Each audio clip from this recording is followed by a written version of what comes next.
questionnaire to some of the athletes ahead of it, and missed sent the most wild shit back. It was.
Welcome to the Black River Invitational's inaugural event. Tonight's event is being judged by Gabrielle McAuliffe and Rocco DiTilio, and you at home. Tonight's action is going to be called by Dan Sweeney, myself, Brad Schneider. Now with the official introductions, Jazz Sakuro.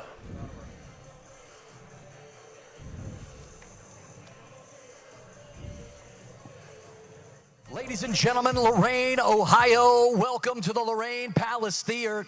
We are all ready for your inaugural Black River Jiu-Jitsu Invitational. Once again, we are live in Lorain. Got a great crowd here tonight, and we have got 20 matches. Some of the world's best are here, and we are glad that you are here, a part of it. We are streaming live on YouTube at the Black River Jiu-Jitsu Invitational YouTube. We are streaming live, and ladies and gentlemen, it is a fantastic night. We'd like to introduce our judges for tonight's event. Our judges are Gabriella McAuliffe and Rocco DiTilio. Now, you are a judge as well, ladies and gentlemen. If you go and download the Vivox app, V-E-V-O-X, and scan the QR code that is in your program, or you could go to session ID 487-286-707.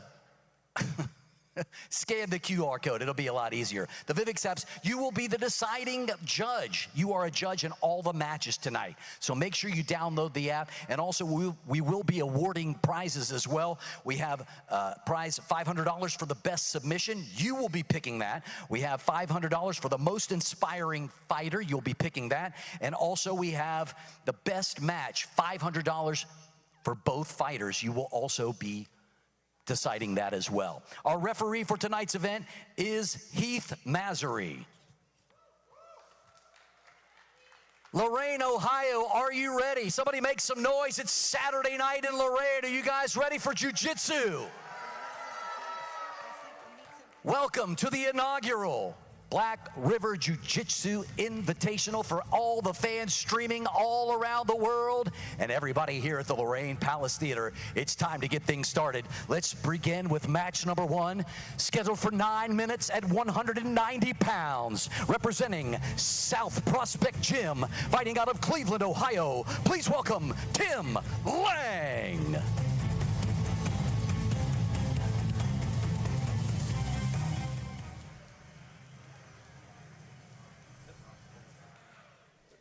His opponent, representing Submission Academy, fighting out of Crown Point, Indiana, presenting Cornell, Watkins.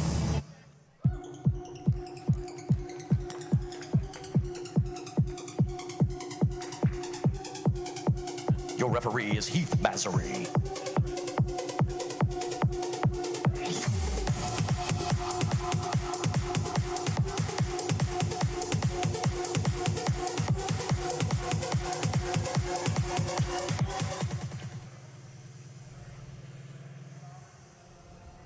All right, Brad, you ready for this?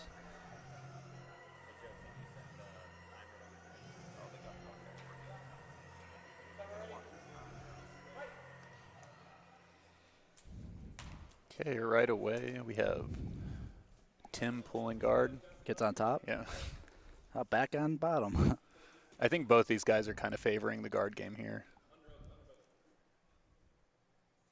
But with the submission-only format, I mean, there's no real risk of dropping back for the legs. You don't really give up a strategic disadvantage doing that. You got kind of a smash pass situation here. Oh, nice arm drag, getting good back exposure, but ends up conceding the pass. Yep. Oh, okay. And straight to the back. It's going to reset this. That was a pretty funky scramble. Like an octopus situation.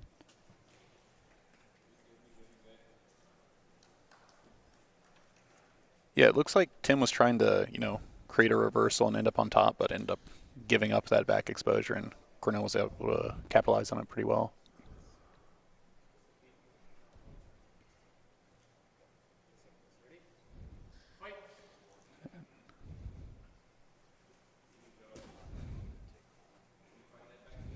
Tim's doing a good job getting his back to the mat.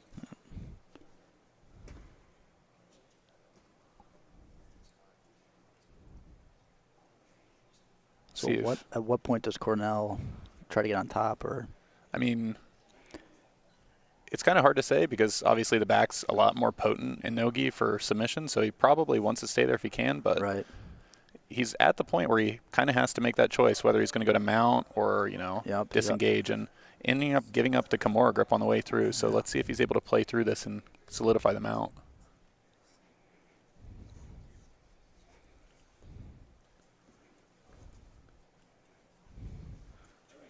Well, uses it to get on top. That's nice. Match is so chaotic so far.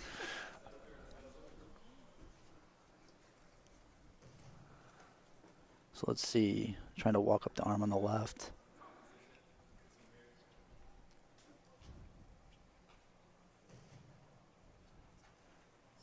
And Cornell seems to be kind of accepting the position for the moment. He's not really trying to fight his feet to the inside.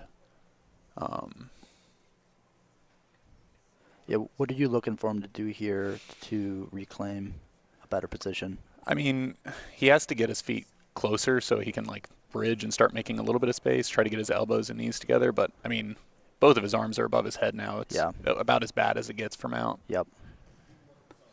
And in the fighter profiles, it's saying that, Tim has won several matches via head and arm choke. So looks like we're kind of on the way to seeing something like that now. Yep.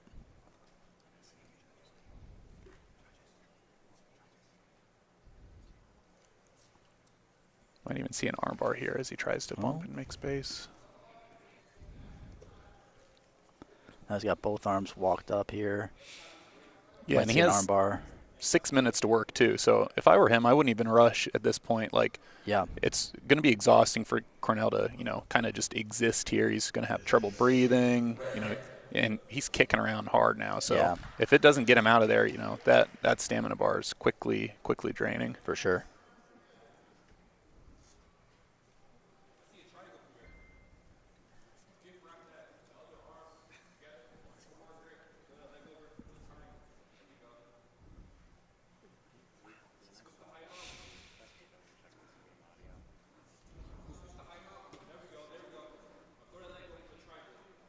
Tim's doing a nice job hand fighting here, controlling the arms. Oh, looking for the triangle, steps over. And seems to be pretty coachable because one of the other athletes from the card, Jeremiah, was giving him instruction, and he's executing it pretty well. And Cornell found an opportunity to get out of the mountain. He's quickly in, looking for a leg entanglement. Straight ankle. It just happened. Yeah. That's it. Quick turnaround for Cornell Watkins, winning the match via straight ankle lock. Yeah, a lot of pretty much nonstop action in that one. Great match. Good way to kick things off.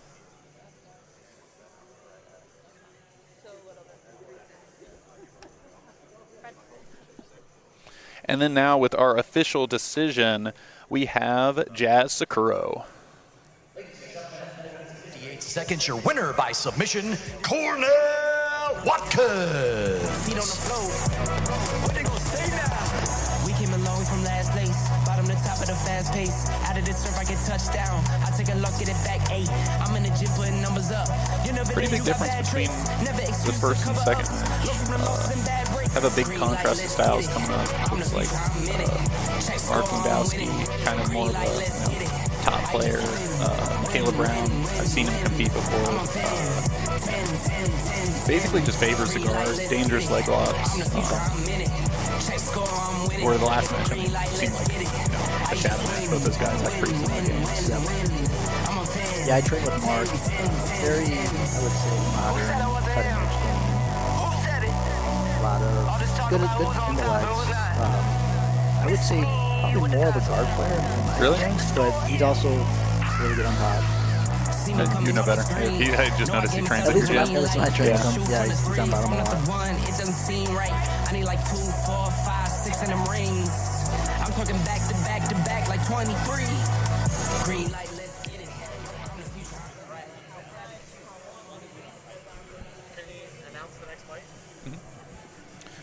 And now with the second match, Jasukuro.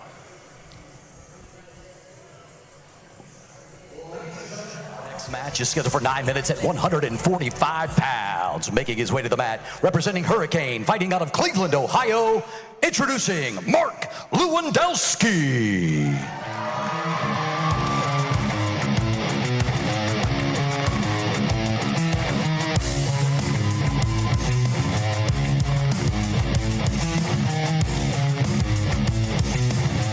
And now, his opponent, representing Black Tie, fighting out of Kalamazoo, Michigan, presenting Caleb Brown.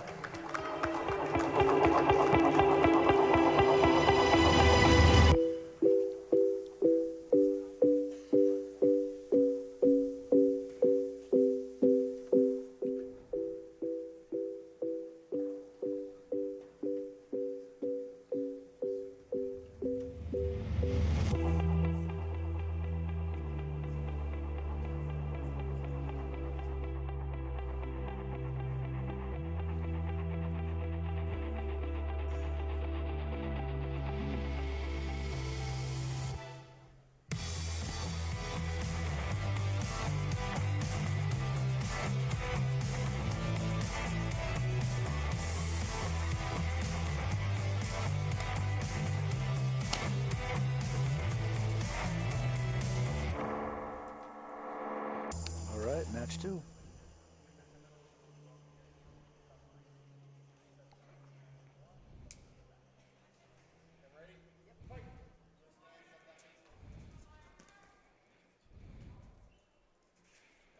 Mark pulls.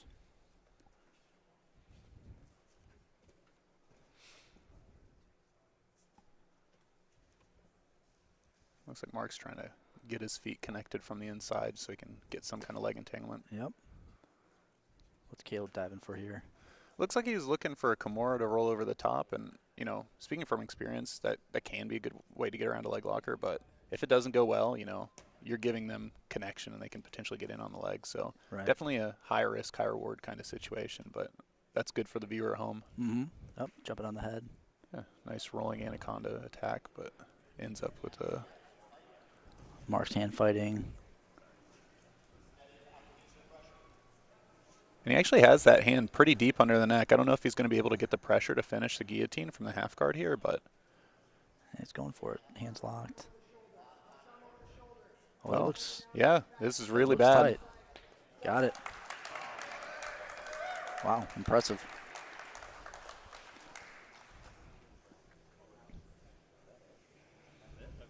Quick submission, just over a minute. He knew what he wanted. He dove on it and got the sub.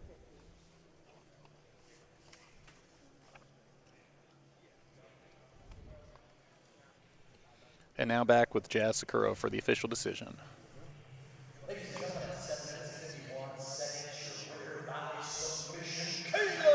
Brown!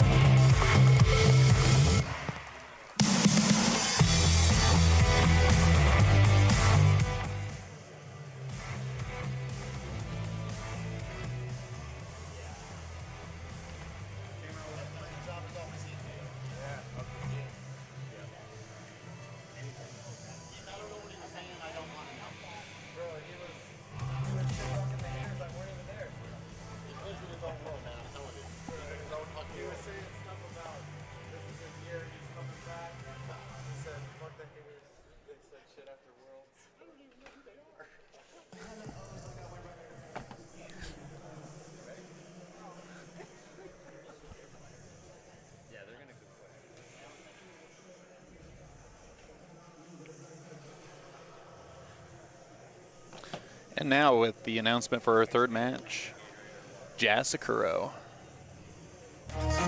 Lorain, Ohio, Saturday night, Black River Jiu-Jitsu Invitational. Our next match is scheduled for 9 minutes at 165 pounds, making his way to the red corner, representing Head Nod Headquarters, fighting out of Wood River, Illinois, introducing Xavier Rothe. Don't fear no death, I'm gonna burn that down to their ashes cold.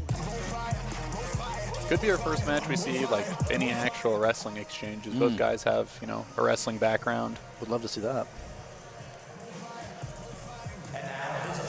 Making his way to the blue corner, representing Outcast Jiu-Jitsu, fighting out of Mentor, Ohio, presenting Zach Burke.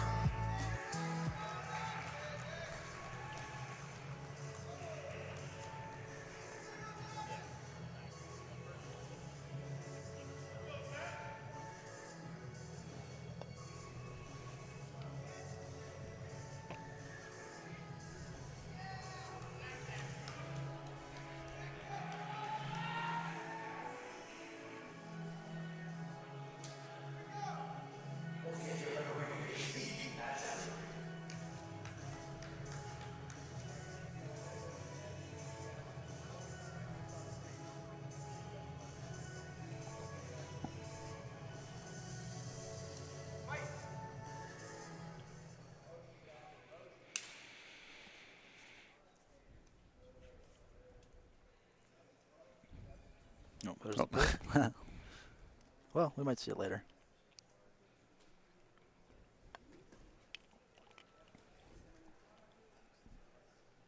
I think Zach actually has like collegiate wrestling background. Okay. Oh. Yeah, Zach's dropping back on a leg here. I can't tell. Not a ton of connection. The knee line is out. It's kind of a fun thing with sub only though, the way you can drop back and come up. You don't have to worry too much about giving up the sweep. Yeah, you can kind of flow through different positions a little more organically. Yep.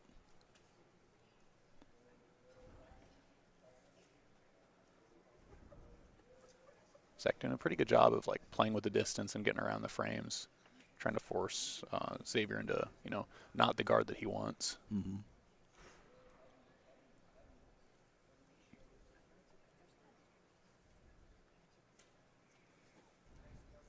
So one trend I've noticed with higher level guys lately is a lot of hand fighting from this position here. You can see Zach's like fighting that top frame a lot. I feel like that wasn't usually taught, but you see it a lot more from high level competitors.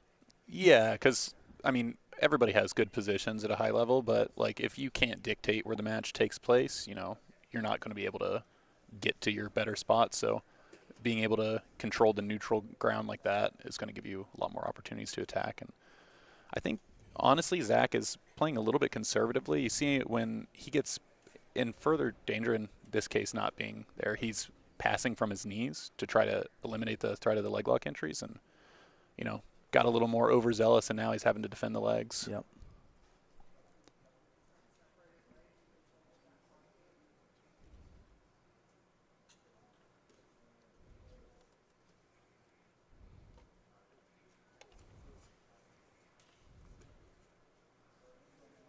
Clear the action back to neutral.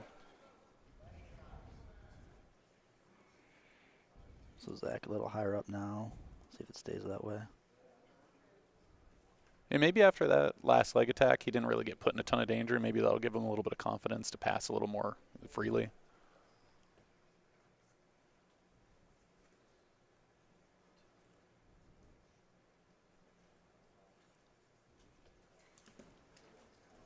Big explosive guard pass over the top and resetting back in the knee shield.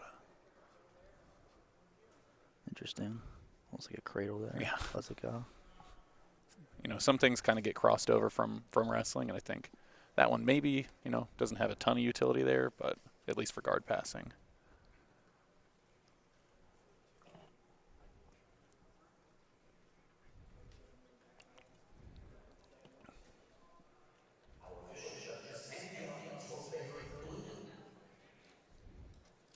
He's controlling the head with his right arm.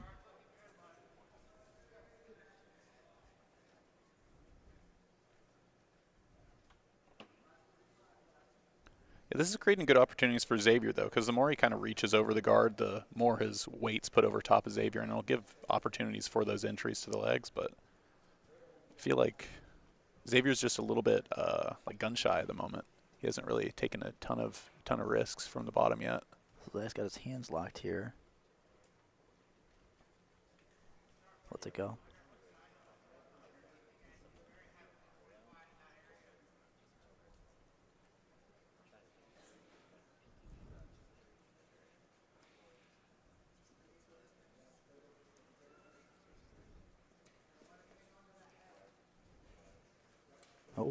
Oh, this is trouble. Potentially Darce a Darce. Yeah.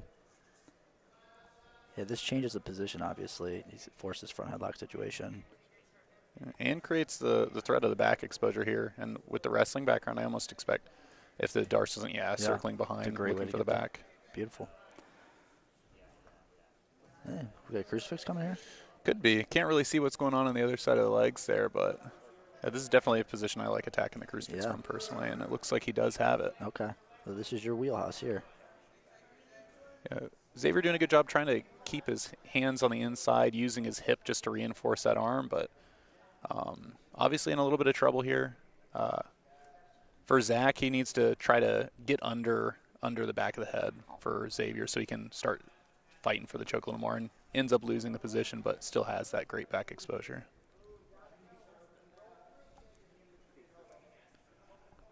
So Xavier's doing a good job keeping those elbows real tight to his hips, not giving a lot of space for the seatbelt to come in. And looks like he's back to a guard at least.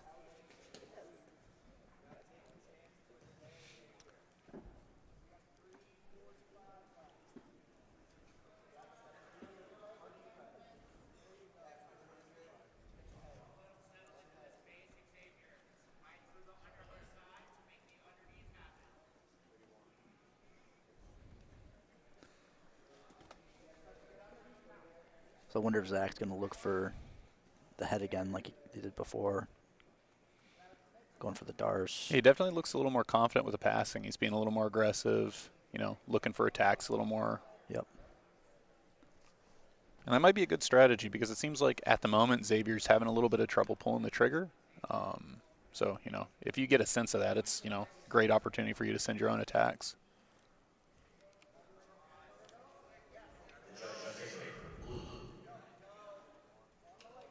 Yep, no surprise there. Using the threat of the toe hold, but he still doesn't have the knee line, so he's going to have to find some way to get, climbing in, almost gets to a saddle. Zach doing a good job turning out and pushing on the hips to clear the leg and ends up back in neutral. Yep. So the number one criteria for the judging is the number and quality of close submission attempts. So you just wonder, does that right there, sort of how do you weigh that, and then how do you weigh Zach's Darce earlier? Because those are the obvious sub attempts. So yeah, I would kind of put them in the same category. Like, I think the Darce was more threatening because it forced a big reaction and it forced him to give up position. Where that leg attack, he didn't really have a lot of control of the rest of the leg, and finishing a toe hold with that shallow of a grip is going to be, nearly impossible. Mm-hmm.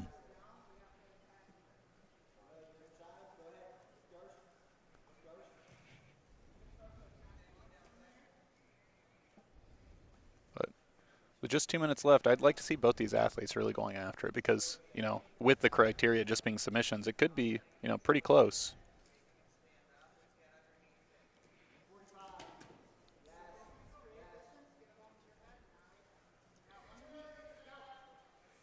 Knee cut there. Xavier might have a chance to get him with the leg here. Yeah, decent. He's got him off balance. Good bite on it. It's coming under. Strong sub attempt could be the difference at this point. For sure. And, he's got a good entry on the leg, so there's definitely opportunities here. He's created good extension. Zach is trying to bring the leg back under him, but looks like he's passing it over the saddle and loses it on that.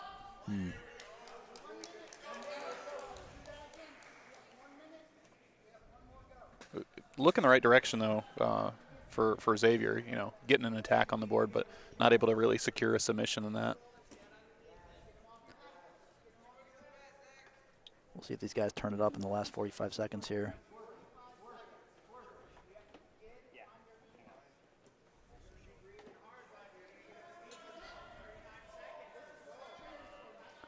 big chunk of the match has been spent in this exact position, this knee shield. Yeah, the knee shield can really, I'm sure you've seen it in training, almost every round ends up there, at least at one point. It can be very stifling if they know how to play it well on bottom.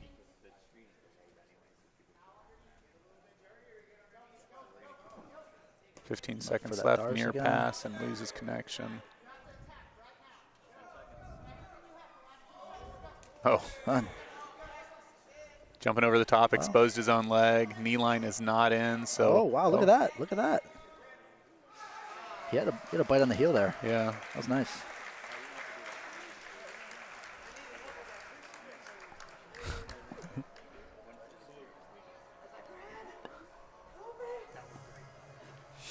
And now, with our official decision, Jazz Sakuro.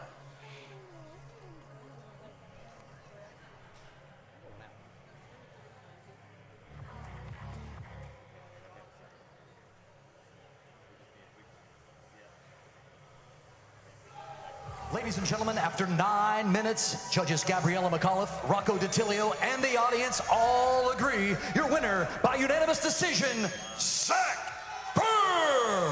Okay. That was a great match. I really enjoyed that one. Yeah, a little slower than the last two without the submission, but a lot of good action.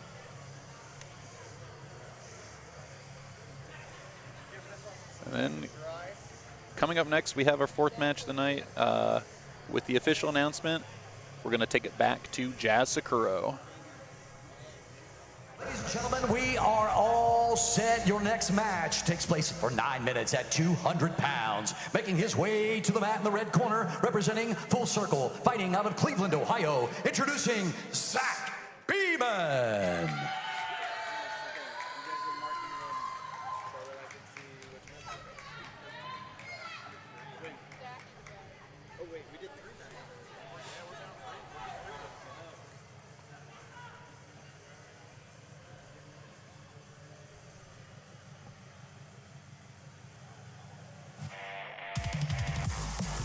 And now, ladies and gentlemen, his opponent, representing West Virginia, Butch Hiles, fighting out of Charleston, West Virginia, presenting Jonathan Cooper.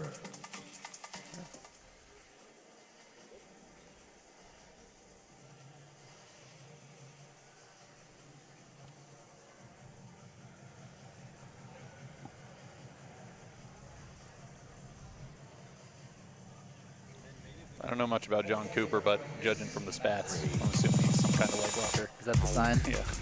Universal sign. The giveaway? Spats with no shorts. You should do that as like an elite wrestler, just to throw people off. Yeah. I feel like the singlet's not too different. You're kind of showing off the same bits. Yep. Yeah, well, good call. You know, Zach's our youngest competitor on the card. Did a little bit of looking at some of the athletes ahead of time, and at least from, his competition record, he's competing a lot for his age. He's 62-8 in the matches he's had so far, and early in your career, that's a pretty good start. And yeah, that's quite a few matches for being 19. He's getting out there.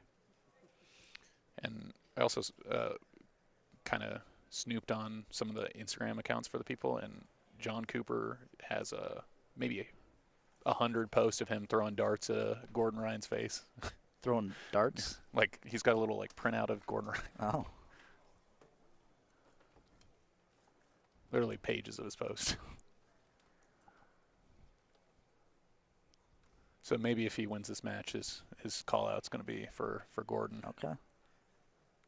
Black River Invitational 2.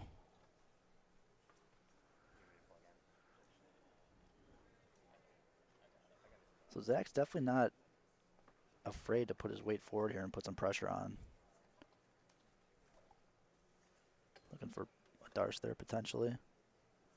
Yeah, it's going to be hard to hit that with the butterfly hook in from half guard there, but still, getting in on the submission attacks is going to put you ahead on the scorecard, so it's good to take those risks. Zach is really aggressively digging for the leg here, and we have a wrist-to-wrist toe hold attempt from Zach, which he's losing and resetting in the same position. But we see Jonathan playing that, butter half game, and that half half guard butterfly hook kind of gives you a lot of options to enter the leg. So look for him to, you know, elevate Zach overhead and try to get some kind of leg isolated.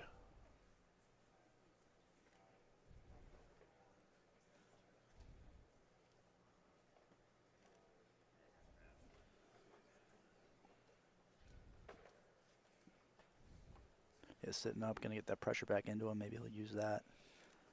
So I was looking for the shoulder crunch earlier on his right. Oh, good entry on the leg here into single leg X. Clears the hip and is able to start looking for his pass. Good transition there by Zach.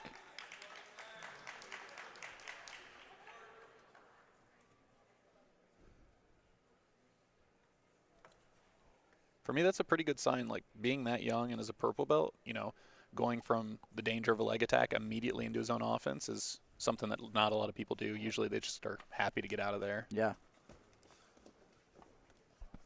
Created back exposure, and coming into our table here, Heat's going to do his best to reset and recreate that position back in the middle.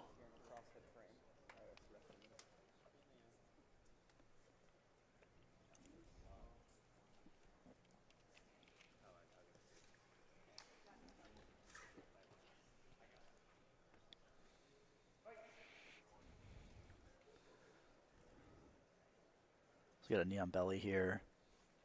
It almost seemed like Zach wasn't super aggressive. He wanted to take the back and was content to stay on top. He's looking for the neck here potentially.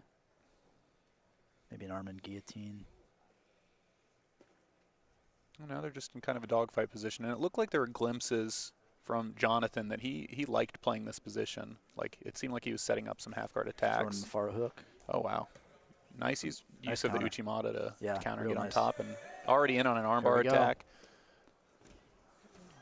Good heisting from Jonathan, but is able to get, Zach's able to follow him and catch the arm in transition. That was very smooth.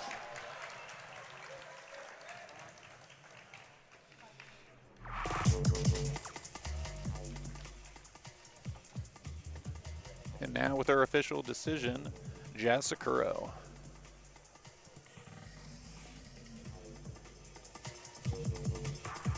Ladies and gentlemen, at 5 minutes and 28 seconds, your winner by armbar submission, Zach Beeman.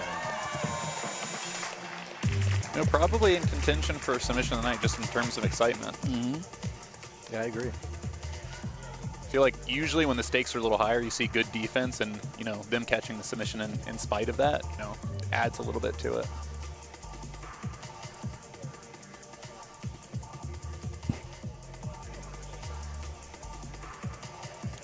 Yeah, real impressive poise for being 19 years old. And now back to Jasakuro for our first match in our round robin women's division. Ladies and gentlemen, Lorraine, Ohio, how are we feeling tonight? Saturday night. Make a little noise in the house. Wake up, it's Saturday night. Are you enjoying yourself so far? Black River Jiu-Jitsu Invitational. Once again, we'd like to welcome in all the fans that are streaming from everywhere at Black River Invitational YouTube. Ready to move things along in our next match, number 5, 9 minutes at 130 pounds. This is match number 1 of a 3-match round robin. And now, making her way to the mat, making her way to the red corner, representing Hand Palm Martial Arts, fighting out of Rockford, Illinois, introducing Charis Furgat-Johnson.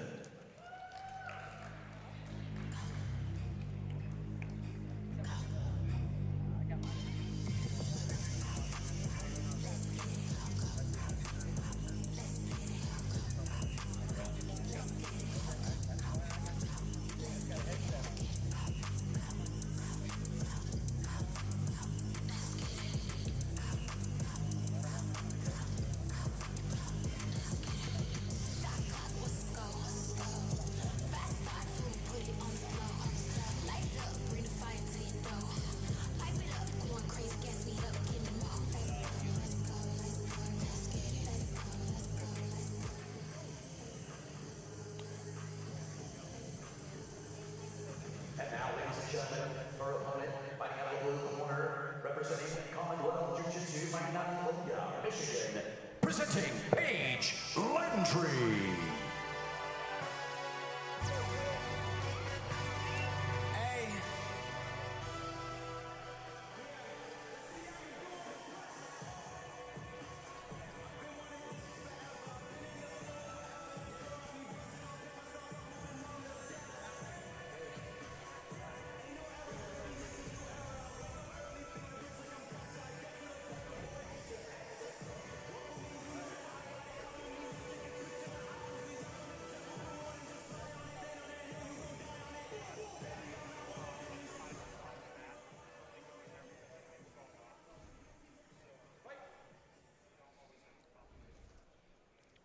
quick pull by Paige.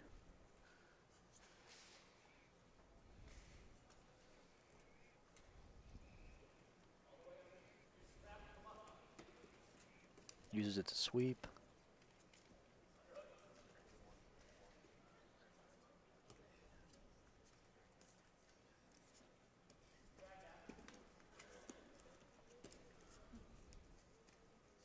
Looks like Charis is more keen to start attacking from the legs. Even when she was on top, she looked like she was trying to isolate some kind of toe hold grip, and yeah, she's going now for she's it.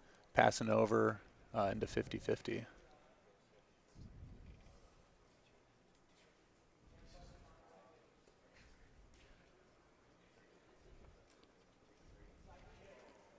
Looking for the inside heel from what I can see. Yeah, she looked like she had an opportunity for it for a second. Paige was kind of leaving her foot out there, but became aware of it and, put some defense on. Oh, Paige actually splitting the feet right now. Right. Might be able to get an attack of her own.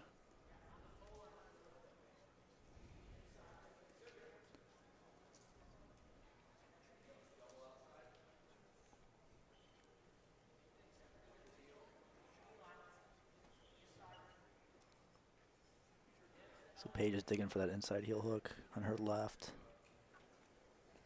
Yeah, looks like she might be switching over to the saddle here too. Which, compared to this position is a little more one-sided. 50-50 as the name implies is, pretty even position. Both athletes have options to attack there. Oh, big exposure on the heel for Charis.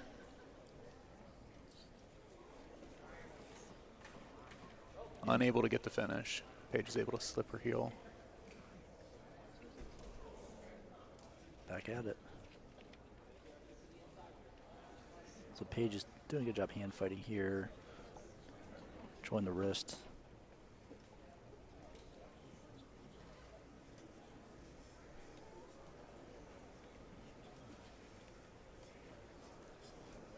I'd like to see her use her secondary leg a little bit more. Right now it looks like she's trying maybe to dig for the armbar from 50-50, but pretty hard to do when you're the bottom player out of the two. But maybe she's, trying to vie for that, submission of the night kind of bonus.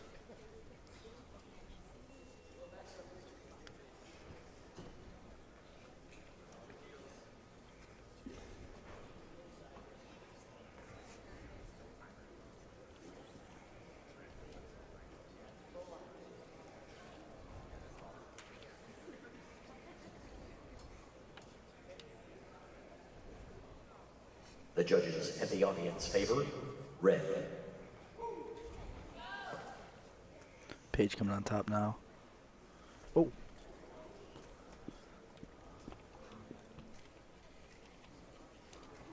So it's interesting. Charis really initiated this position, but it seems like Paige is content to stay here and dig her own leg lock. Looking for the inside heel hook again. Finding good isolation now. She has the legs separated.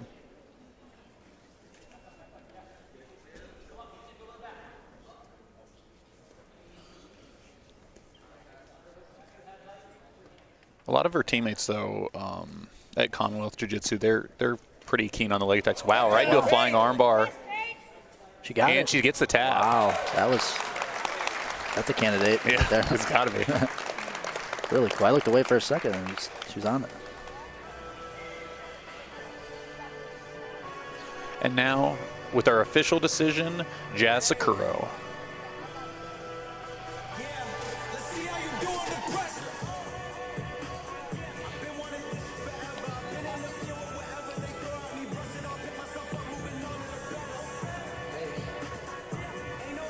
Ladies and gentlemen, after 5 minutes and 10 seconds, your winner by submission, Paige Landry. Wow, seeing the graphics on it too. I mean, 78% of the audience favored Charis at that point. Oh, wow. Yeah.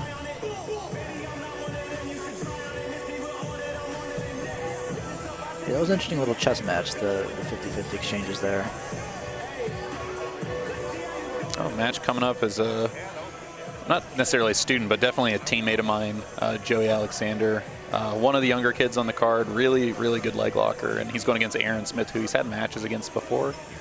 Big, clash of styles. Okay. Aaron's from Mat Factory, you know, Pittsburgh has a ton of good wrestlers, and that gym seems like, you know, they're a sponge for, you know, every wrestler in the area. Yeah.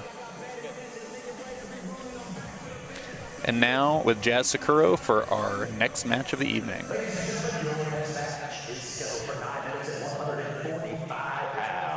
Making his way to the red corner, representing Adamus and Pedigo, fighting out of Elkhart, Indiana, introducing Joe Alexander.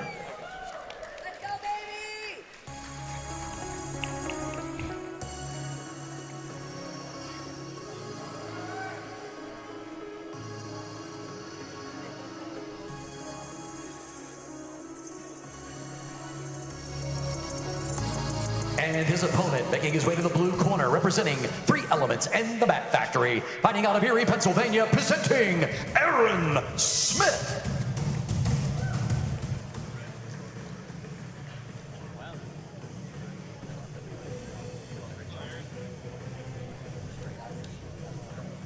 Aaron's another collegiate wrestler, but I don't know that Joey will be standing too long. He tends to favor the guard pull in his matches. And I don't think this match is going to be any different. I think he's aware of the strengths that Aaron has.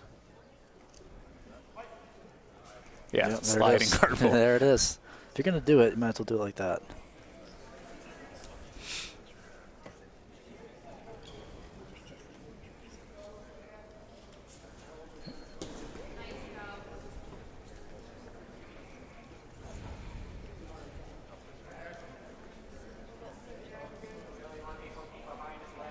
Both athletes really trying to control the inside here. Joey does not want to concede a supine guard. He wants to stay seated so he can get his leg entries, and Aaron's aware of that, and he's doing a good job circling to the side, trying to get Joey to put his hands on the mat so he can get him put back on his back. Oh, wow. Very fast. Goodness. Armbar. Yeah. Super quick armbar. Is he known for that in the gym? I mean, I've definitely seen him hit some, you know, big arm bars. He's kind of new to our group, and he's one of the smaller guys in our gym, so I don't think he's, you know, throwing us around too much, but I definitely see him in his divisions. He catches submissions very quick. That was very quick. Kind of, you know, shades of Mateusz Jasinski and Gary Tonin, that, like, kind of shotgun arm bar. Yeah. Really nice. And now with our official decision, Jazz Sakuro. Ladies and gentlemen, at 8 minutes and 19 seconds, your winner by submission, Joe Alexander. There's been a lot of submissions so far. What, all but one match? Yeah.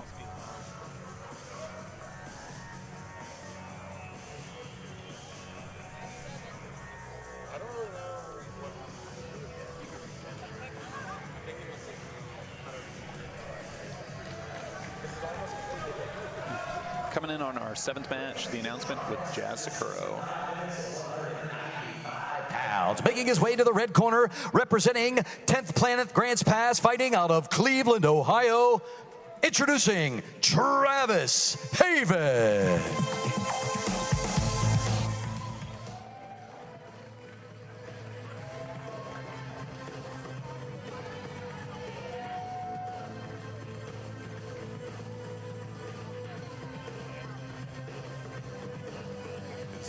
Butler. I see him compete a lot. I referee a lot locally. And representing 10th Planet Massery, fighting out of Sharon, Pennsylvania, presenting Jeremiah Butler. Yeah, Travis, very dynamic game. Never he's uncomfortable in bad positions. Doesn't mind getting put in side control. Has a nasty buggy choke. He's doing the Ezekiel Elliott.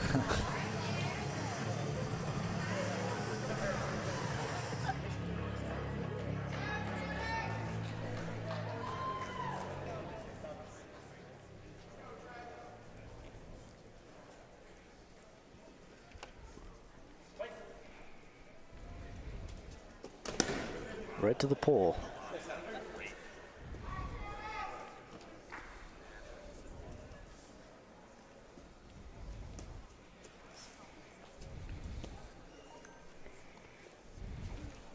Travis diving under here.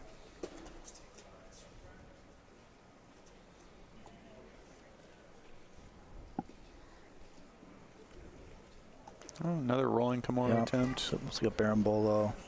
Almost, you know, looking for the back himself, but ended up getting countered. And I'm sure you're aware, like, Travis really likes the buggy chokes from the bottom. And the thing is, even when you know it's coming, it makes you give a little bit of space, and he can recover guard. So it's a good tactic. I mean, I've only gotten buggy choke twice in, you know, training, competition, or otherwise, and one of them was from Travis. So yeah, I know it's a legit threat. It is.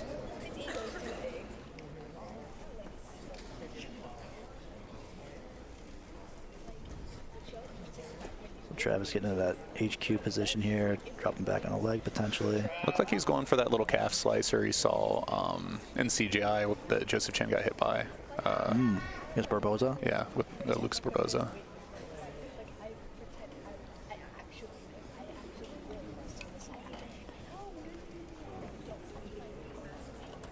Yeah, both these guys strike me as having relaxed games and ready to explode when they need to, but don't mind being in bad positions. Yeah, that can be the mixings for either a really good or a really boring match, because both these guys are such good counter players, and already in on the legs. Drag attempt. Got reverse close guard for a second.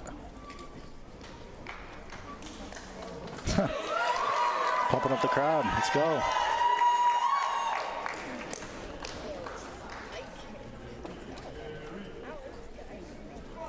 So let's see if he looks for that calf slice you mentioned. Back in HQ here, splitting the legs.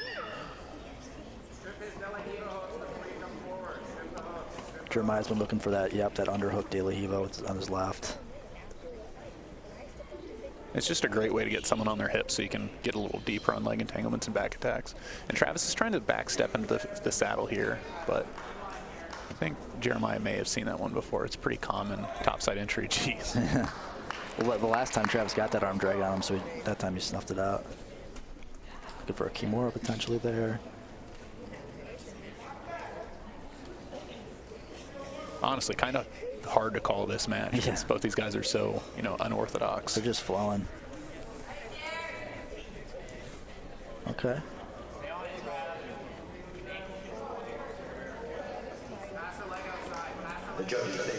Inside heel hook. Looks like he might have some. Yeah, he's got a decent look at the leg and gets the tap. Yep. And a big pop from the audience there.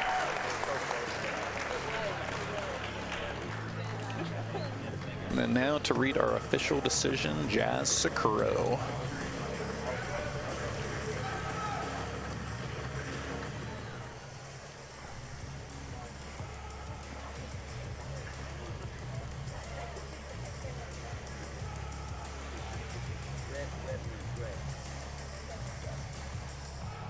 Ladies and gentlemen, at 5 minutes and 54 seconds, your winner by submission, Travis Haven.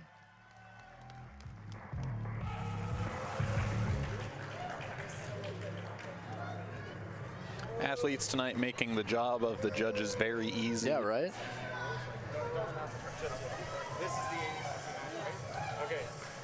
And we're going into our first 80cc rules and only 80cc rules match of the evening. Heath Massery is going to be doing the judging and refereeing for this one because he's a senior 80cc referee. And now with our official announcement, Jazz Sakuro.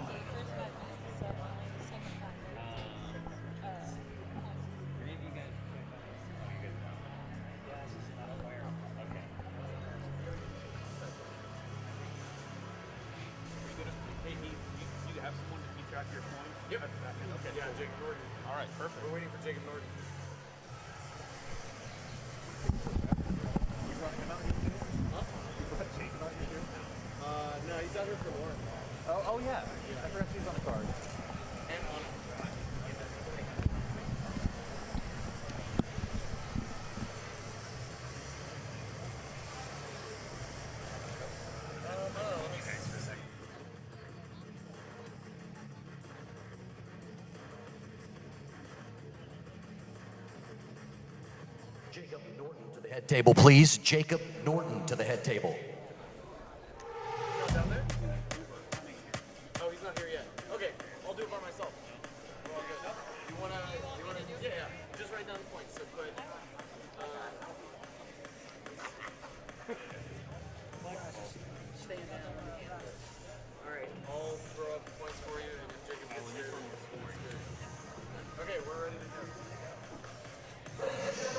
go. Our next match is scheduled for 10 minutes at 205 pounds. This is under ADCC rules. Making his way to the red corner, representing the Cleveland Institute of Brazilian Jiu-Jitsu, fighting out of Cleveland, Ohio, introducing John Varro.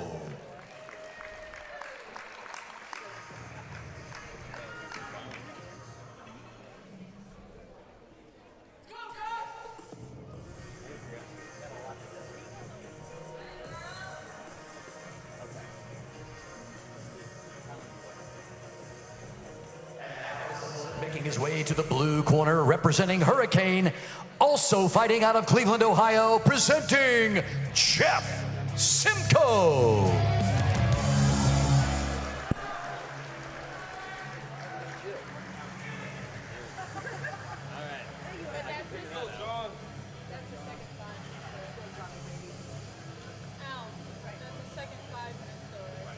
And being an ADCC rules match, I wonder what iteration of the rules they're doing, whether it's an open rule or whether it's ADCC trials or world's rules, because that difference, you know, you could be allowing slams out of submissions, the action to continue out of bounds, which, you know, on the theater might be a little bit interesting. It might be. I believe slams are illegal across the board. Okay. That's my understanding. So they're doing the open rules. That makes sense. Yeah.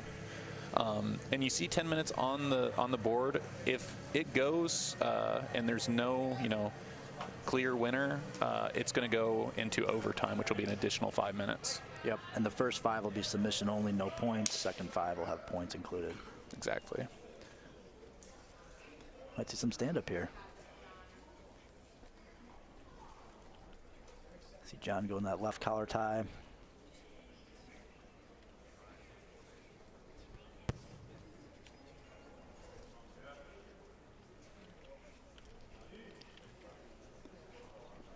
So John's really focusing on the head here, switching between the left and the right collar tie.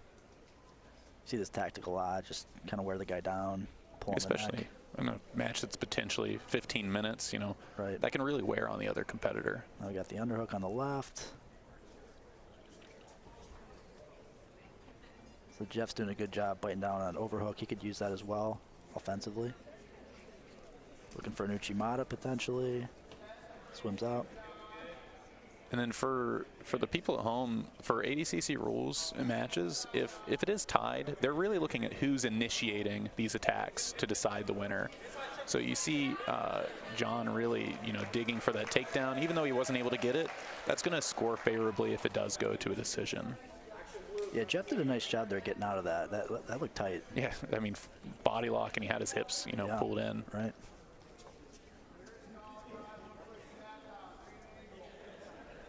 Honestly, though, like from the jiu-jitsu I've seen from John over the years, typically he's been, you know, favoring the bottom game. He's been a really skilled leg locker, but you definitely see like some evolution in his game working on his top control, maybe for rule sets like this. Mm-hmm. Back to that. He's got a deep underhook on the left. See if he tries to connect his hands again.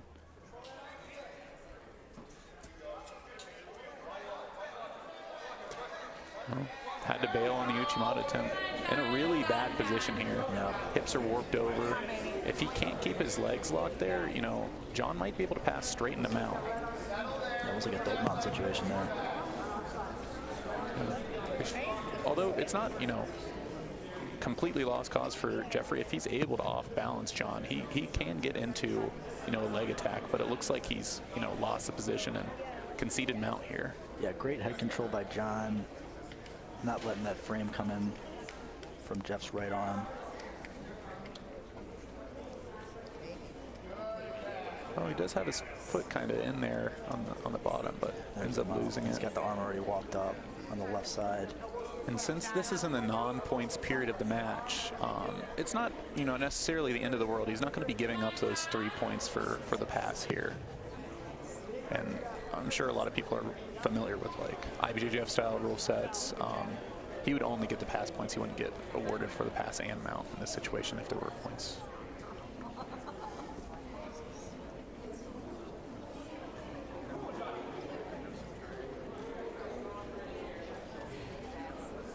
Both arms over the shoulder line. This is not looking good for Jeffrey. No. The good thing, The silver lining for Jeff is if he can get out of this, there's no points, so he can sort of live to see another day and still enter the points portion of the match 0-0. So needs to keep his poise here, try to get his arms back in position. Got a potential arm triangle here, arms across or a back take.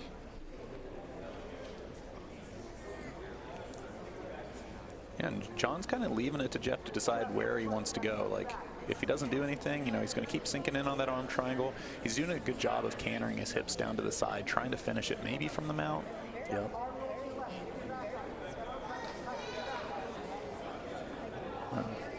Yeah, really showing some patience here. You can really cook someone in this position. There's not an urgency to try to get a quick sub. A few flustering tactics. You saw John covering the mouth earlier.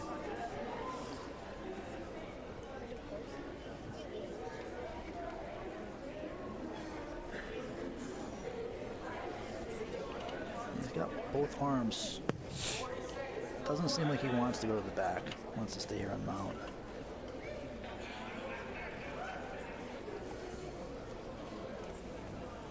You can see Jeff, looks like he wants to get his back up here, maybe use that as a transition to get out. Strategically, if I were John, I would take any opportunity to get to the back I could, because when it goes to points in 20 seconds, if he gets bumped over to the bottom after that period in ADCC, that would be points. He would be conceding a reversal. So he has to be careful, you know, being on top here, even though, you know, he's dominating the match so far. Once it gets to points, that doesn't really matter as much. And here we are into the points period of the match.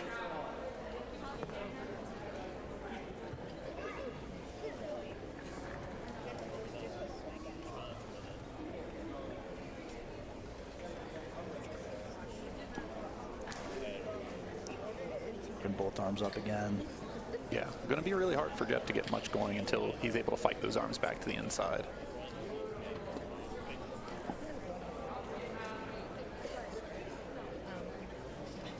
So it looks like Jeff does have an ankle here, so I think this is going to count as a mount, right? Yeah. With the guard of sorts. Yeah, that'll be a guard pass. He's feeding that ankle back in strategically.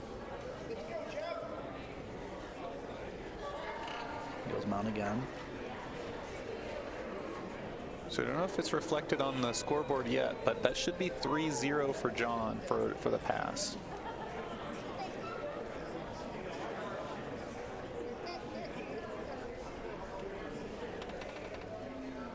John much higher in the mount now. Looks like our judges might be mixing up the rules, mount being 4 points in a lot of rule sets.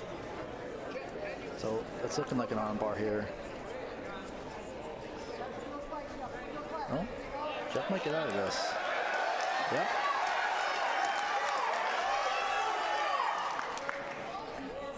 I think John's looking at Kimura here.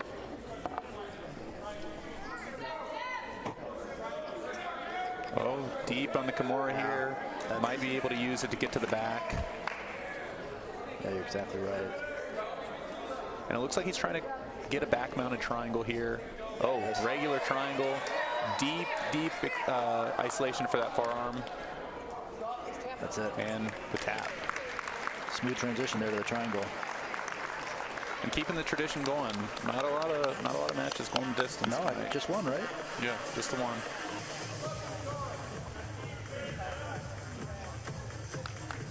All right. And back to Jazz Sakaro with the official decision.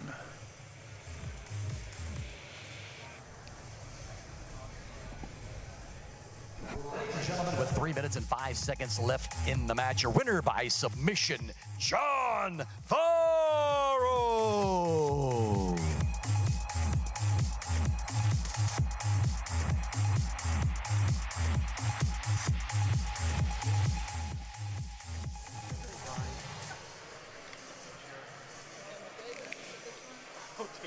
Maybe, I don't know, I'm not sure. Somebody's trying to do IGGF scoring over here? What the hell? You couldn't see how many fingers I have. No worries. You guys have had an easy job so far. Yeah. Just one decision? Yeah. Yeah, great. Awesome.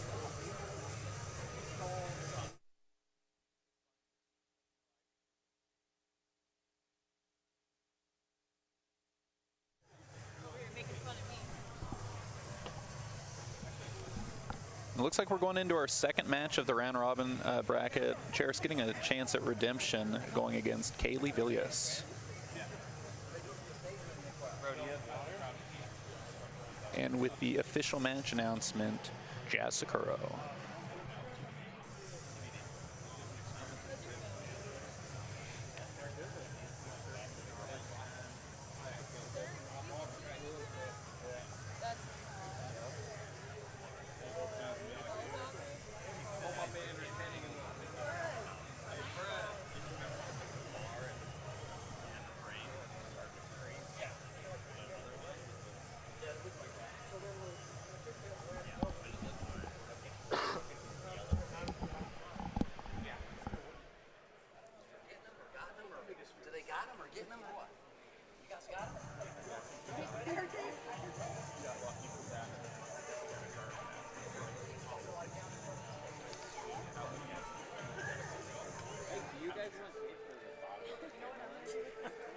Small delay while we gather the athletes up.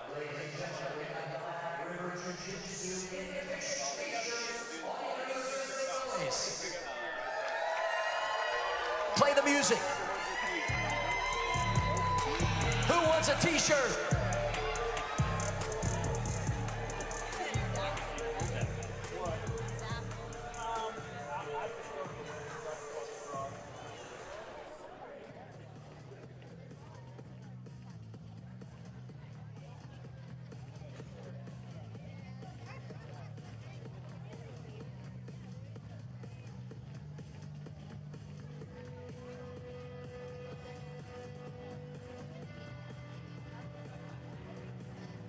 Once again, ladies and gentlemen, we would like to welcome everybody out. We hope you guys are having a great time. The inaugural Black River Jiu-Jitsu Invitational. We are live in Lorain, Ohio at the beautiful Lorain Palace Theater. How you guys feeling tonight? We got more t-shirts. We'd like to welcome in all our fans that are streaming from all over the world. We're getting them checking in on the internet right now at the Black River Invitational YouTube. So you can check that out as well. If you have not downloaded the Vivox app, that's, I think I'm saying it correctly, Vivox, V-E-V-O-X. That is what enables you to be our judge as well. You are participating in the judging as well tonight. You could be the decider of a split decision. All you have to do is download the app, Vivox, and you scan the QR code in your program. Check out your program, scan it, and that will put you in live. We got prizes tonight. We're going to be giving away best submission, best fighters, $500 prizes across the board. It's going to be awesome. You guys ready for some more action? Let me hear a little bit of noise tonight. Once again, the Black River Jiu-Jitsu Invitational. We are live in Lorain, Ohio.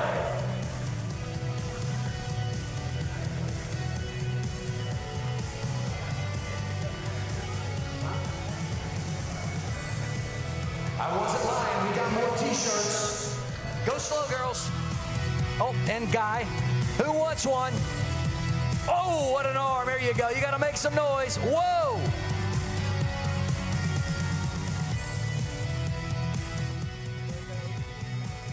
Wow.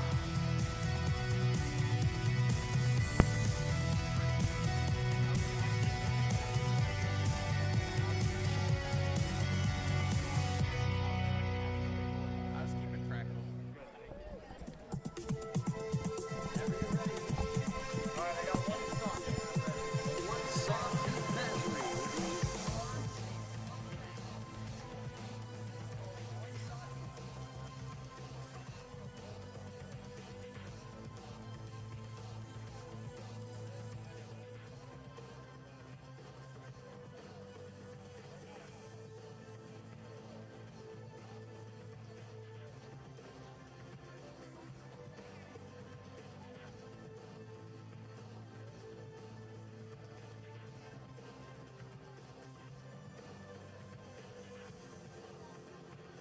Ladies and gentlemen, our next match, 9 minutes at 135 pounds. This is match number 2 of a 3-match round robin. Making her way to the red corner, representing Hand Palm Martial Arts, fighting out of Rockford, Illinois.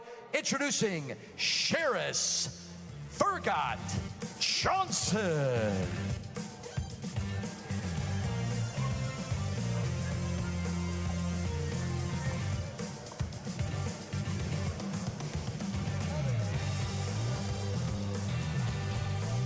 And now her opponent, making her way to the blue corner, representing Levitate Jiu-Jitsu, fighting out of Cleveland, Ohio, presenting Kailey, Vilyus.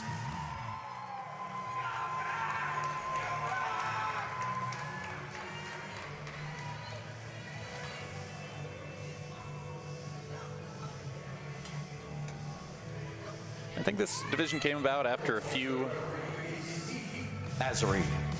initial dropouts, and I think this is a pretty creative solution to fixing that. You know, you get both athletes more matches, and you know, one person doesn't have to, you know, maybe cancel a trip or, you know, go home empty-handed.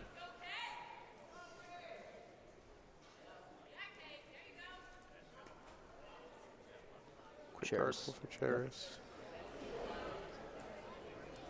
Looking to isolate the legs back into a 50-50.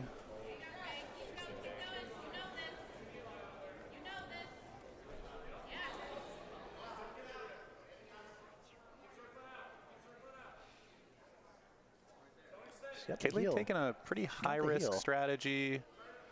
Deep exposure on that heel hook. Definitely has it. If she's able to belly down, she might be able to get the finish. It looks like she just doesn't have the pressure there, but a really deep bite and a good look at that attack.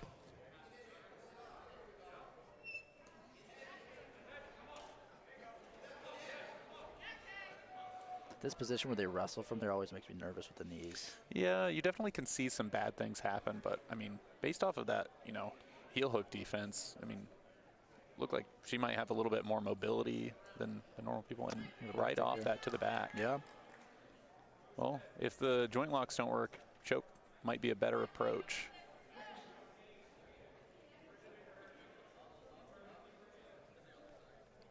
Kailey's doing a good job, though, of putting her head on the mat, making sure that she's given herself a path to turn back into Charis.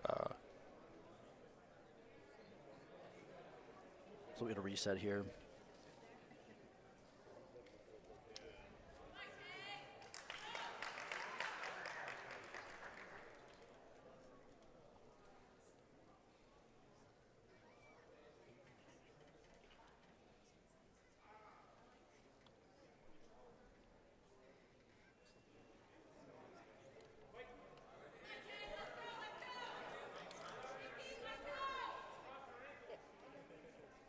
She's looking for the footlock. It doesn't hurt to throw them out there, especially I feel like Charis's feet are kind of coming close together. Sometimes, you know, even crossing momentarily. So definitely the opportunity there.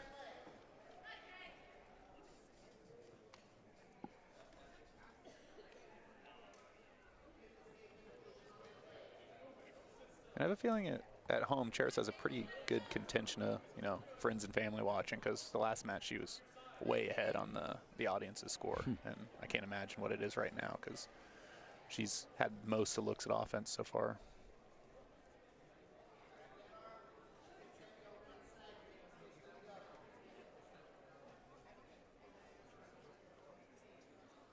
So Kailey's got a good position with that right arm there. If you're going to be in mount, you want that inside like that, using that to bridge.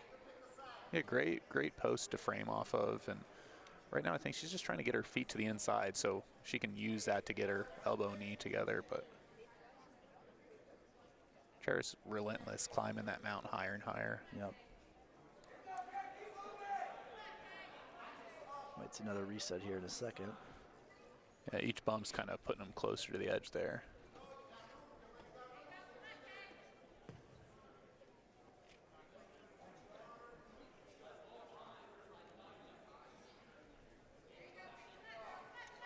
What are we looking for here? Maybe a triangle? Potentially a triangle or armbar. The judges favor red. But both the hands are on the inside, so good isolation. Extended. Right on the edge. Oh, and she gets out. Able to slip the elbow in there, right on the edge. This will be an interesting reset because it was kind of a dynamic position, so we'll see what Heath does to continue the action. Try to replicate it. Never quite the same when it's yeah, that dynamic. I mean, honestly, the majority of athletes, you know, they're going to try to cheat it a little bit. Yeah. And sometimes, you know, you don't even remember it. You're in the heat of the moment, so.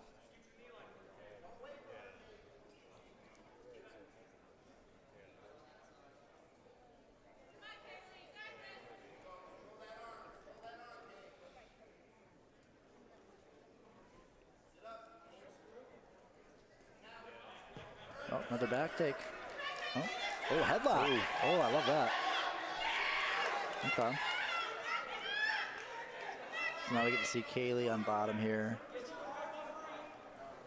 Click double overhooks. Yeah, potentially good for sweeping with that butterfly guard, but yeah. Can't tell if the hands are locked. Maybe not.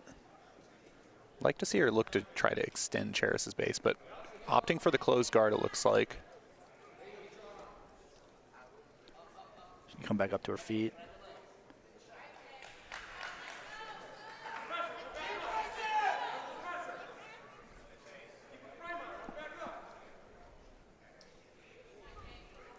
Charis pulls. Nice job by Kailey getting that left leg over right away, forcing that half guard. Yeah, really took advantage of that, you know, space from the guard pull. See if she can get. She's got the knee shield to deal with now.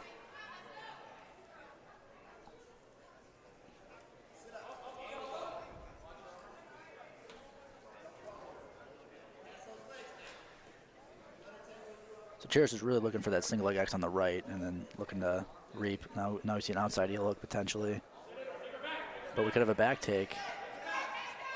Yeah, she's doing a good job keeping her hips in the way, so it's going to be a little bit difficult for Kailey to get to the back here, unless she's able to make an angle to clear those hips.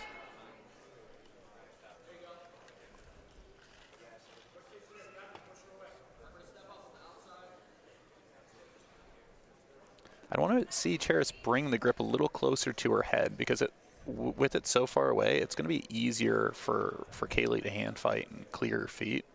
If she brings her body down to it, there's just a little less space for her to work.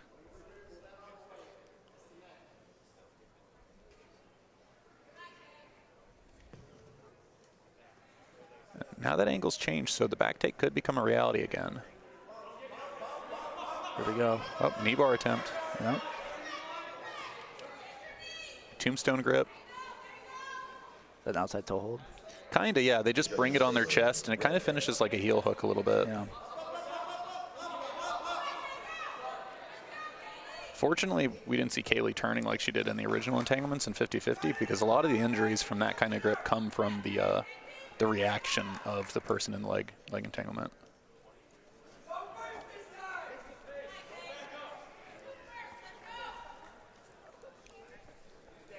Both of them standing really close together. I see a potential for a big throw here. I think Kailey's looking for the throw. She went for that headlock earlier.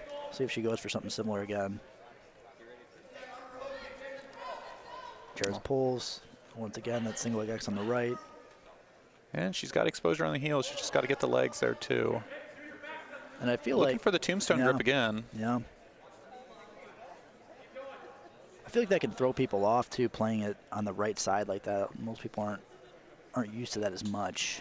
What, the leg attack? Yeah. I think because Charis probably right-handed. Like, for me, I tend to attack, like, the left side more because I'm right-handed. Yeah. But definitely a little bit, you know, maybe outside of Kailey's comfort zone.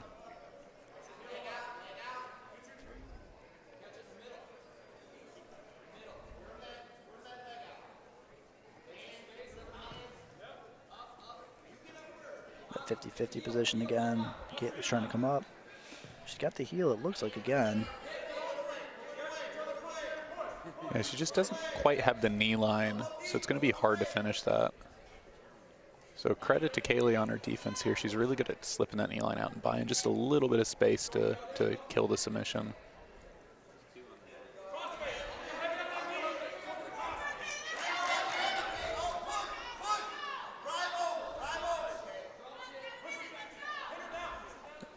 Only a minute away from potentially our second decision of the night.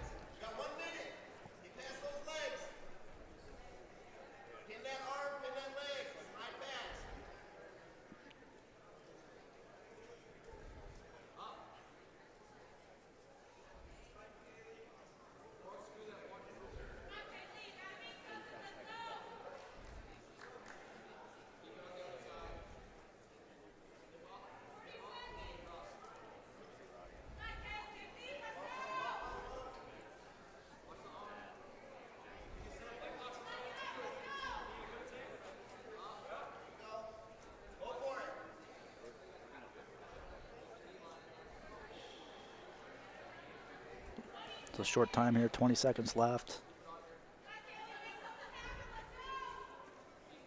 Charis has been very active with the leg lock attempts. I think that'll bode well for her on the criteria. Absolutely. You want to see Kailey maybe throw, last minute Hail Mary, right, just to try to steal away the decision. And that's time. A little bit of deliberation before we get the final result. But it looks like, again, Charis, pretty clearly ahead, at least for the audience at home score. Now with our official decision, Jasicaro.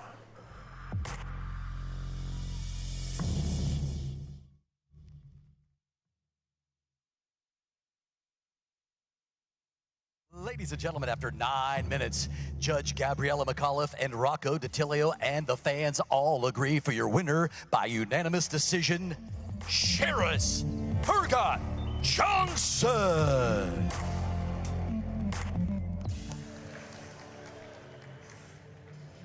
Great match, redemption for Charis, going 1-1 on the night. But Kailey still has a chance of winning, so, this bracket could, potentially go one win each way. Yep.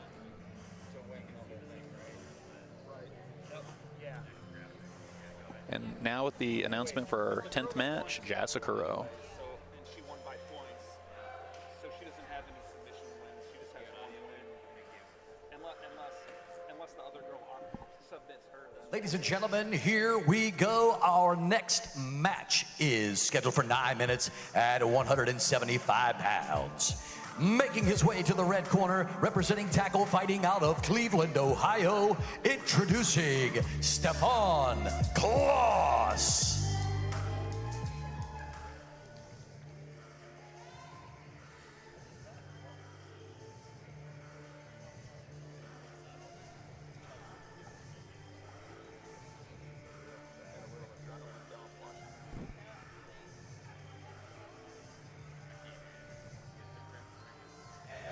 His opponent making his way to the blue corner, representing Hurricane, also fighting out of Cleveland, Ohio, presenting Michael Falacienski.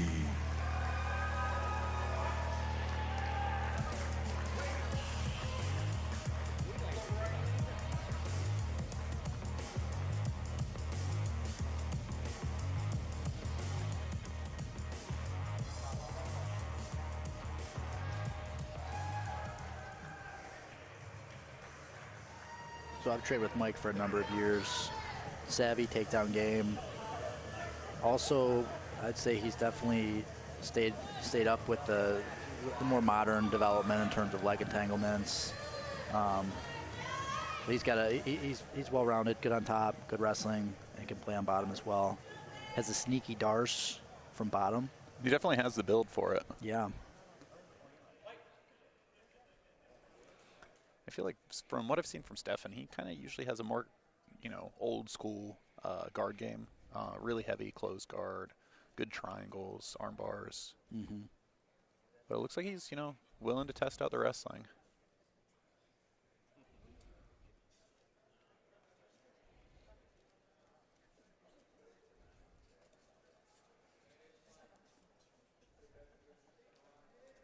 Uchimata attempt.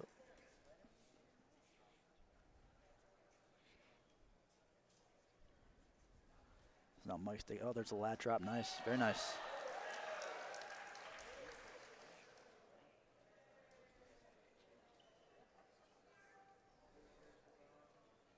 Look at that low knee shield position here by Stefan.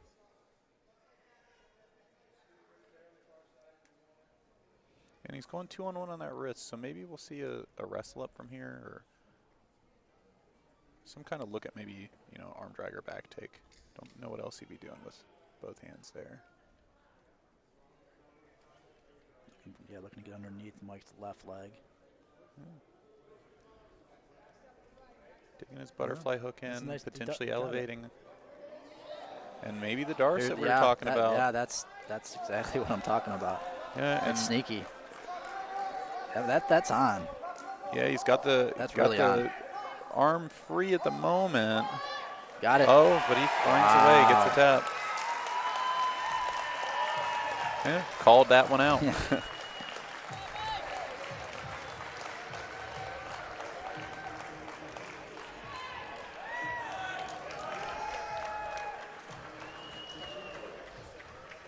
Another quick sub. Now for the official decision, Jazz Sakuro. Ladies and gentlemen, with 7 minutes and 24 seconds left in the match, your winner by submission, Michael Falacienski.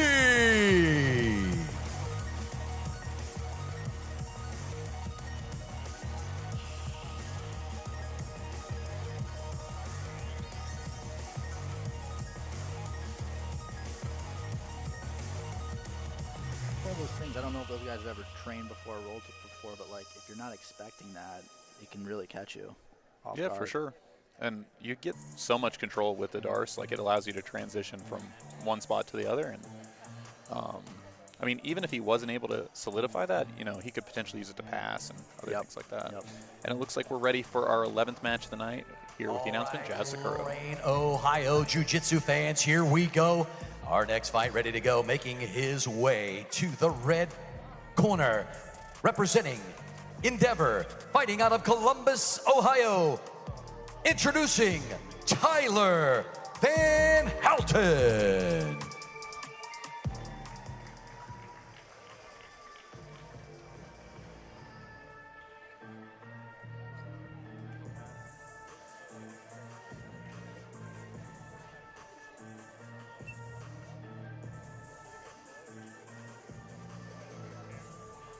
And now his opponent, representing Hurricane, fighting out of Cleveland, Ohio, presenting Trevor Capiccioni. Now, Trevor's another one of your guys, right? That's right. And I've seen him compete a lot. I mean, he's no stranger to competing against younger competitors. And he has one of the more explosive takedown games I've seen in a local tournament, which, you know, being 48 years old is not something you usually see. It's impressive, yeah. No, he's very ambitious about competing. And your third trains hard. man on the mat is he wrestled at Nazarene. St. Ed's High School in Lakewood, Ohio. So good wrestling pedigree, good double leg. If you're not ready for it, he'll blast you for sure. Yeah, and I don't know if a lot of people understand, like, St. Ed's is one of the best wrestling clubs or high schools in Ohio and almost, you know, nationally. Yeah, that's right, yeah.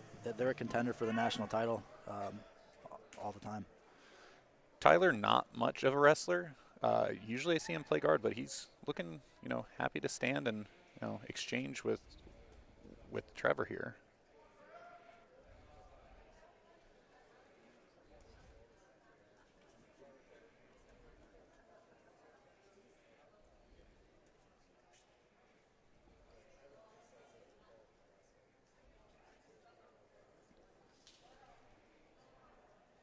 So I talked to Trevor a little before the match. Oh, there's a nice double. Shot from all the way downtown.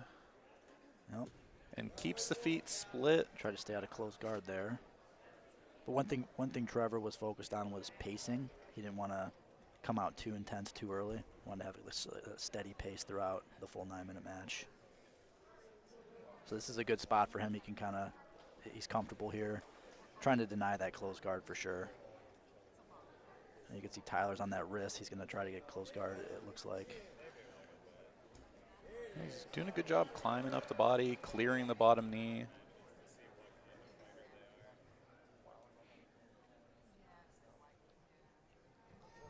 And that right underhook's one of those positions where right now it's okay, but if the position changes just a little bit, it can become a liability. So you got something to watch.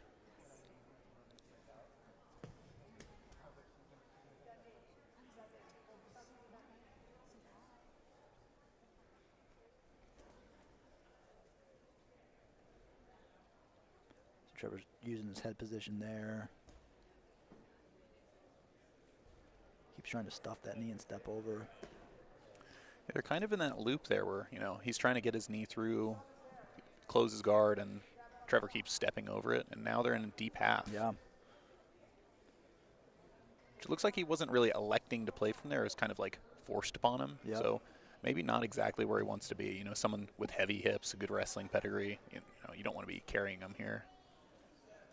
And Trevor has that arm absolutely stapled to the mat.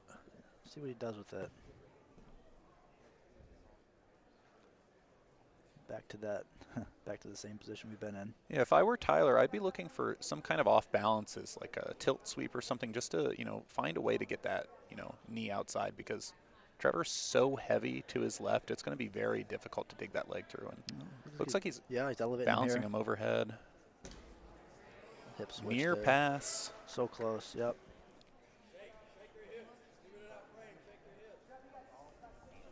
Yep, there's no points, but that is a pass there.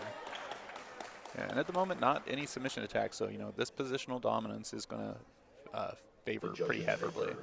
And yeah, confirmed judging favoring the blue corner. So Tyler's going to look to get that left arm back in play. Some kind of a frame. Right now it's pretty neutralized. So what's Trevor trying to do here? Because it looks like he's really fixated on that far side arm. Does he have like attacks he favors in this position? Yeah, I think he does have like a far arm, like Kimura type series that he might look for. Okay. It looked like something like that, or like a straight arm lock or something. Yeah. That he's trying to set up.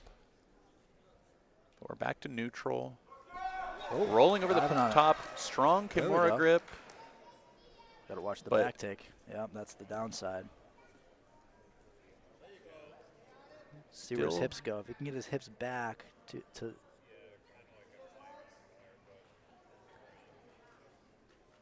a good job wedging the hips from Trevor, preventing the back take. Oh, that was nice. He's got the armless choke here, I believe. Yeah, we're in a T Kimura position. He's squeezing the heck out of that neck. Yeah. Not a ton of control, but like sometimes that's enough. I know plenty of people like they can catch you. Yeah. It's a legitimate choke. And now we got, back exposure here, the threat of the armbar potentially over the top. He's really staying on that arm. Opted for that over the back. Could still go to the back from here, but that's a good thing with that like T Kimura position. It's really versatile. You can end up in a lot of different spots, but we find ourselves back to neutral. Yep. Tyler's still got plenty of time here to work his way back into it. If this is Trevor pacing, he's taking a lot of big shots here. Yeah. So here we go, back to this spot again.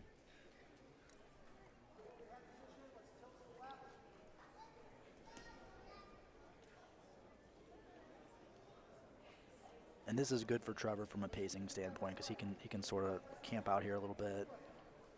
Yeah, the onus is really on Tyler at this point. He's behind on the scorecards. He doesn't have the best, grips in this position. Inside control is completely given up to Trevor, and he's in on another strong passing attempt. Oh, almost sneaking that foot out, and he's got closed guard. So this is definitely where Tyler wants to be. I've seen him compete a lot, and he has a really dangerous closed guard. So Trevor's going to have to really be, on it about monitoring those arms, keeping inside. We'll get some rubber guard coming here.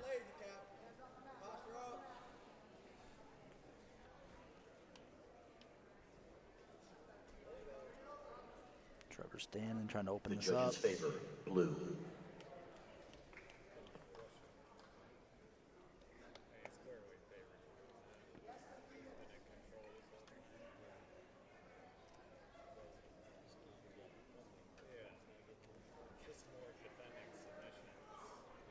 Trevor's slowing down the pace of the match now. Yep. Really not giving anything away for free here. He doesn't really have to take any huge risks. And he knows this is a dangerous spot for him. He could potentially get put in a bunch of different submissions here. I want to see a little more activity, though, and some risks from Tyler, because each time Trevor stands up, he loses a little bit of opportunities. Under the leg. Yeah, maybe he could spin inside for like a K guard looking to attack the legs, like he seems to be trying to do here. But Trevor's doing a good job keeping his hips elevated. Oh, into a triangle potentially. Oh, wow. That looks backtracks, omoplata maybe coming inside for the armbar. Yeah. If he's able to get that calf in front of his face, he might be able to finish this. But I would float. Oh, there it is. Maybe locking a triangle here as well to solidify this armbar attack. He can force that really good look position. here. Good isolation. and he's coming to the wrist just to make it a little bit harder for Trevor to maintain. If I Got were the Tyler, leg. I would, sit to the side here, kind of cook the position, climb back up to that wrist, because pulling at the elbow is going to make it very difficult for him to break that grip. Just using his body weight to come away from this. The more he yanks at it, that's creating space that Trevor could potentially capitalize on and get out of the position. Yeah. Good isolation here, chasing it, and he gets the Got it. tap. Wow. That was an impressive comeback. Yeah, only a minute, 20 seconds left. Definitely did what he had to do. Yep.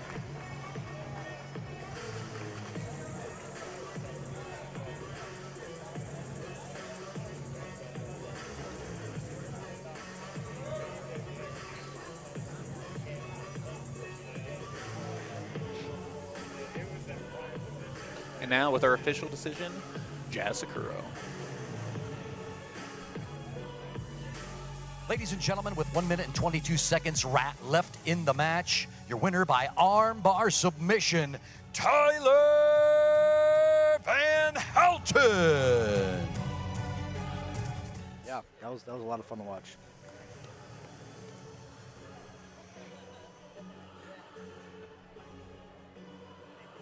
We're coming into our next match, match number 12, with the official announcement, Jazz Sakuro.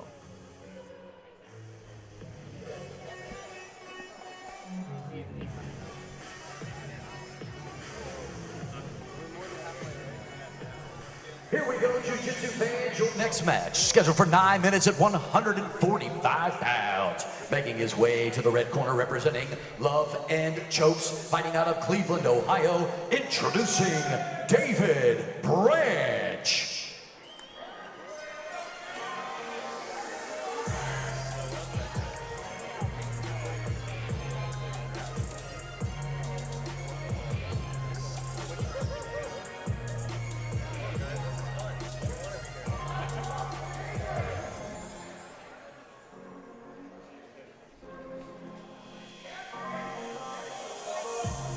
Signature polo from Darren Branch. Wow. Yeah.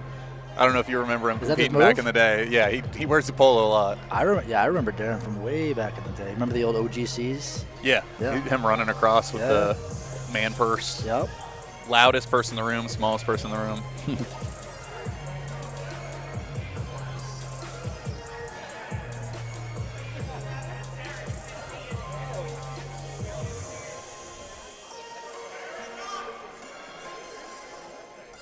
And now, ladies and gentlemen, his opponent, making his way to the blue corner, representing Academy 440, also fighting out of Cleveland, Ohio, presenting Nikolai Gionti.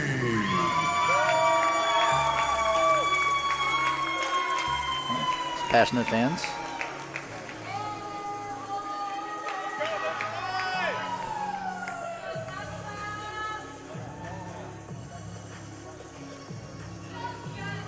Nikolai, a former pro MMA fighter, been around the game for a while. And Darren, he has a wrestling background, really strong top game, and he's definitely a showman. Like, I don't know if you've seen him compete at some of the Fight to Wins, but Oh, yeah. I mean, he brings like that WWE energy. Yep.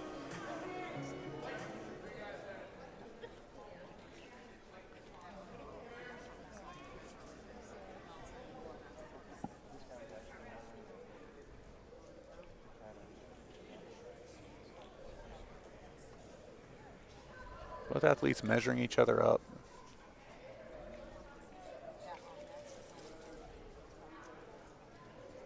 Oh, I like that. Little foot sweep attempt by Darren.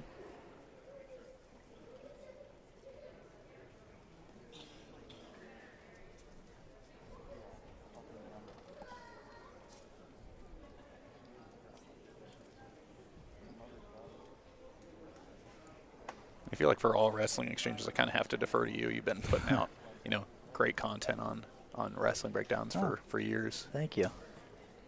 Yeah, both these guys, you can tell they're very relaxed in the stand-up. It's nice and loose, not jumping it. Darren's doing a nice job throwing some fakes in, but Nikolai's not really biting on it. It's got to be frustrating. Like, if you do have a wrestling background and you're setting up feints and, like, the jiu-jitsu guy just doesn't know when to bite on him, maybe, potentially. Yeah, right. Yeah, sometimes it's easier to wrestle a wrestler that's just not as good at wrestling as you because they're giving you, like, the reactions you want. Oh, there's a good shot. Oh, real nice. And a guillotine counter wow. potentially. Is that? Yeah. Use it to come on top. Nikolai doing a good job wrestling back up, trying to use this dogfight position. Yeah, is able to get the hands off the neck, which is really important here. Yeah, see if he tries to hit Pice into this full-on dogfight, or maybe just plays guard here. Comes back up.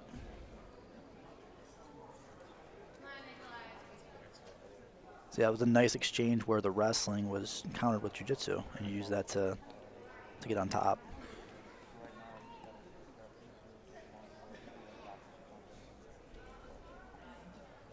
I saw Darren looking for an arm drag earlier. Let's see if he goes back to it. 2-on-1 here on the left. Lets it go. Darren, pretty good arm drag, and he's actually got a good. I can't think of the name of it. Oh, that was nice. Yeah. Real nice. Now we got another choke attempt here.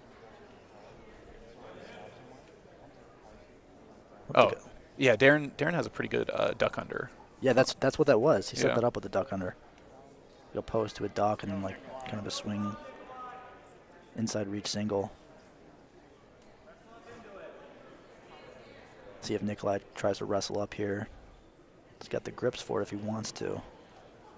Yeah, Darren pummeling for an underhook, trying to kill the shoulders. Yep. So now Darren's in a good spot. Got that knee through. Very near passing situation here. Just needs to free that ankle. The judges favor red. Nikolai did a Digs good job. back onto the single leg. Oh. Darren looking for the guillotine again, but concedes bottom position. Oh, here we go. Maybe a little bit too quick for Darren trying to wrestle up there, taking a big risk and creating some back exposure, but position's not dead yet, so we'll see how the reset, favors each athlete. See if Darren's able to get back to a guard or standing from here.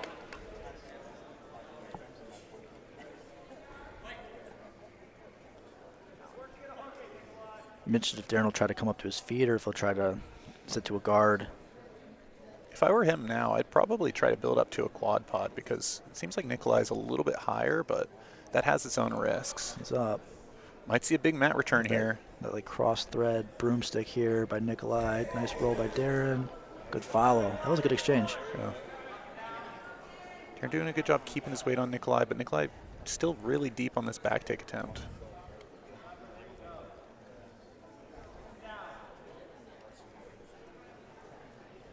Got that right hook in. Double unders. This is not the position I'd want to be like waiting and seeing what happens if I'm Darren. I would be, trying to create a scramble as soon as possible. And he's building up now, trying to shake him over the top. Got to watch his arm. Yeah, watch the arm, watch his Soloev stretch. And he's able to reconsolidate top position. Very nice.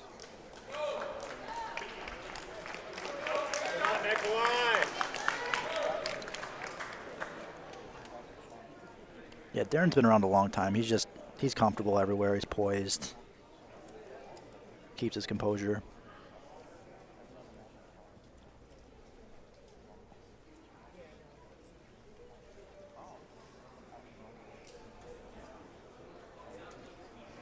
Oh, it's on the neck. And he's got it locked and snags up that guillotine. Wow. Great catch from Nikolai Gionti. That was on right away. Yeah. That was tight. I mean, you saw the respect. I mean, Darren had to immediately give up top position. Yeah. And, for good reason. It looked like it was very tight. And now with the official decision, Jazz Sakuro.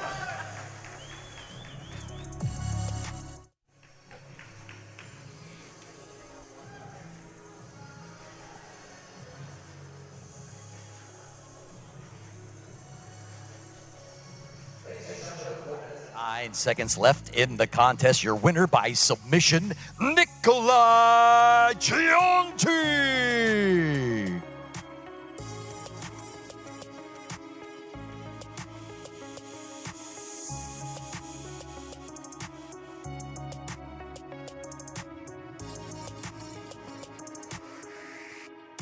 Technical good wrestling. Up. Yeah.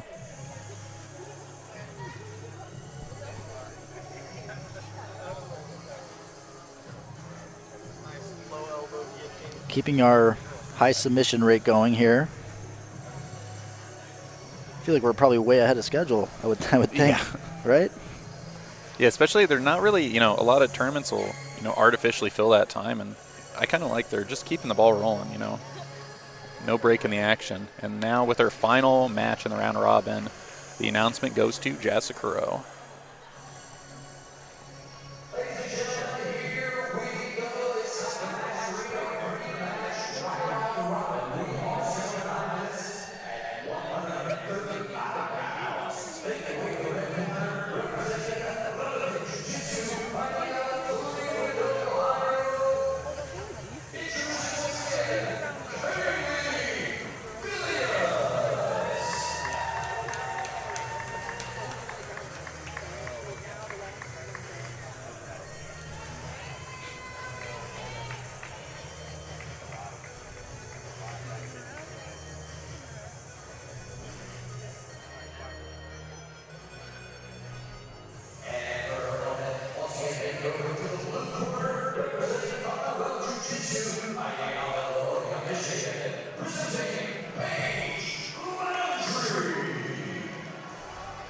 And then for fans of Kailey watching at home, this division isn't over for her. Even though she has one loss and Paige has a win in this bracket, if Kailey wins and she gets the submission quicker, it could swing the division and she would pull away with the entire thing.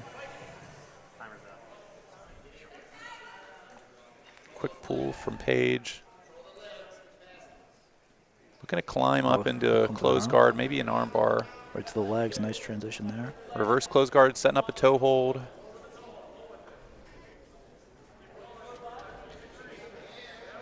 Kailey doing a good job getting her feet on the inside here, but she's going to have to, fight to clear that. Maybe lock her legs underneath. I don't like her camping out with her feet over Paige's stomach.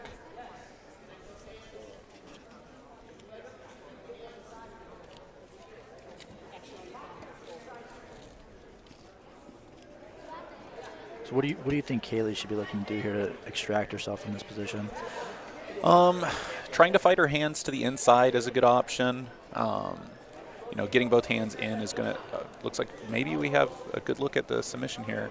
Getting both hands inside is a good way to kind of peel the person off of you. If not, I always try to lock my legs around the other person. It can put you in a really awkward, stalemate-y kind of position because both you have your legs locked around one another, but at least it keeps your feet safe. You see here, she's constantly having to fight and clear the feet, and this isn't, free for her. It's exhausting to continually fight that. You got two hands isolating one leg, and she's constantly kicking out of submissions. But now she's doing a good job. She's got weight on that leg, so that's going to kill this position a little bit. I'd like to see her try to split the feet from the top. She switches. Now we're in backside 50-50. Yeah, it looks like it looks on.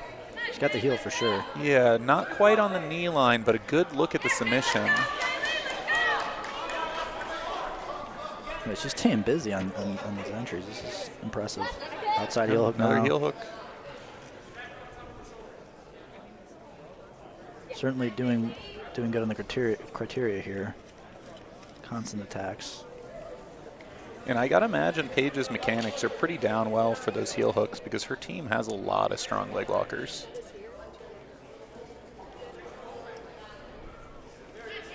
Yeah, to her credit, Kailey does seem poised defending these, not panicking.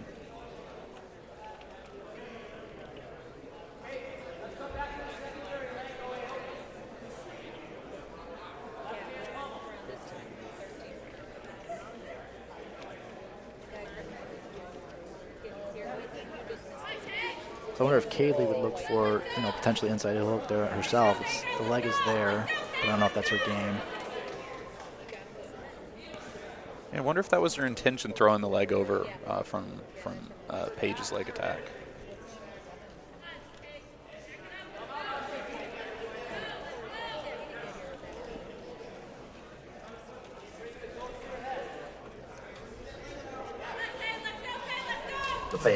The judges favor blue. Another look at a toe hold potentially from double outside Ashi. Switching over to the saddle position. Yeah, saddle position.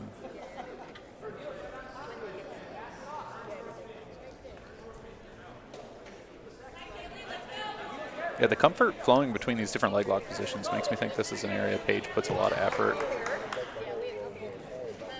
And it looks like she might have gotten the submission. Oh, I missed that. I didn't see a clear tap, but I wonder if Kailey's all right with this because it seemed to come on really fast.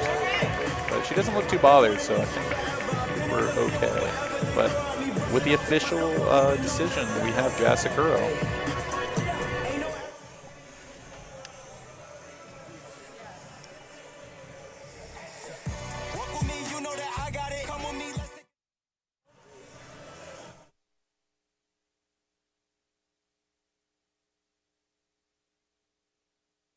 Five minutes and 21 seconds left in the match. Your winner by submission, Paige Landry.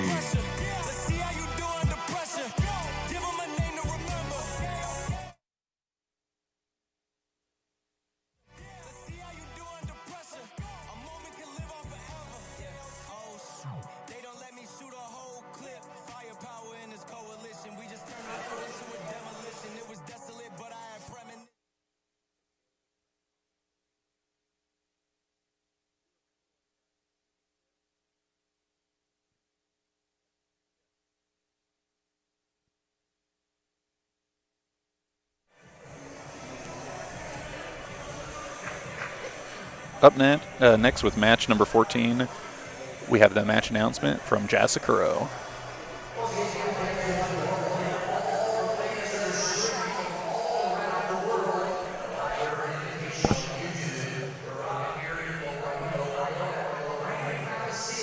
And we are rocking right now, ladies and gentlemen. We've moved to match 14, scheduled for 9 minutes at 195 pounds.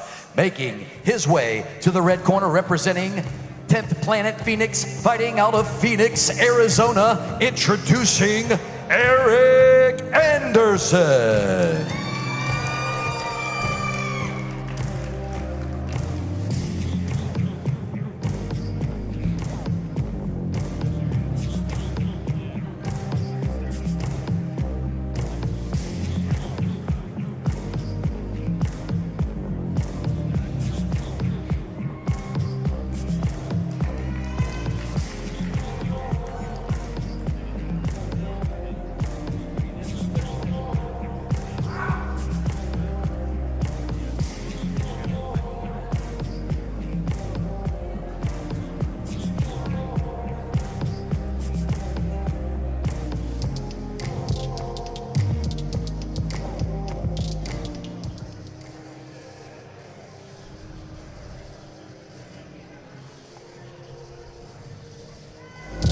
And now his opponent making his way to the blue corner, representing Armazani, fighting out of Charlotte, North Carolina, presenting Ryan Arreola.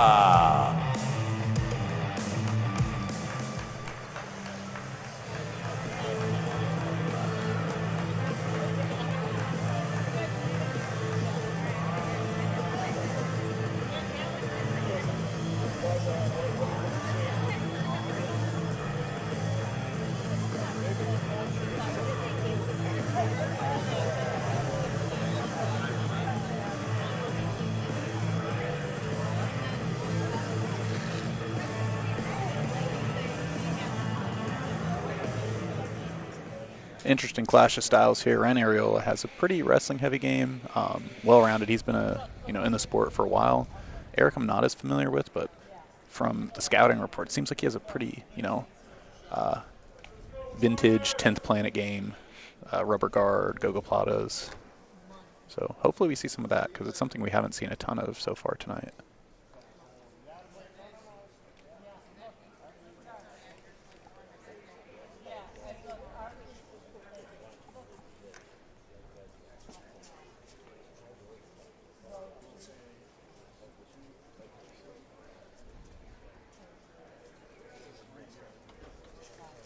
So I'm watching Ryan. He's doing a good job not letting that collar tie settle. So he knows now it's left. Yeah, he's looking to clear it right away when he sees Erik's right arm come in. Being the smaller grappler out of the two in the wrestling, what do you think Ryan should be doing right now? You know, it depends what he likes to do. I think keeping him off the head is a really valuable skill, and maybe you can connect that to some kind of attack that he has. Use a post, something. Looks like he was going for an overhook there. Yeah, he's looking for the overhook, so that tells you he's comfortable there. But Erik doesn't look like he wants to clinch up with him at this point. Honestly, if I were Erik, I would probably want to be hanging off on being the taller and heavier grappler. I feel like that would be maybe in his favor, but I don't know. Maybe he feels less comfortable in the wrestling. Yeah, overhook again.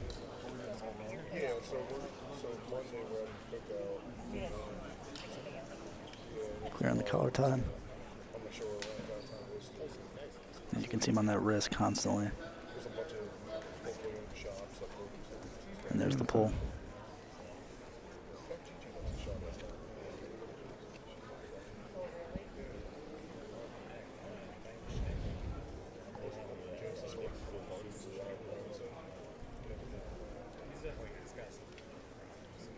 Ryan bringing in his own butterfly hook to try to put pressure on the closed knee shield of Erik here.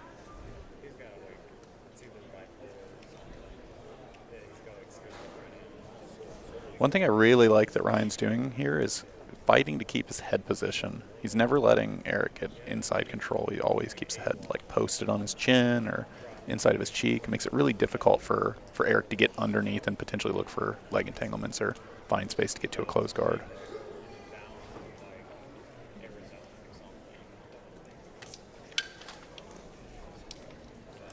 Oh, there we go. Rubber guard time. The judges favor red.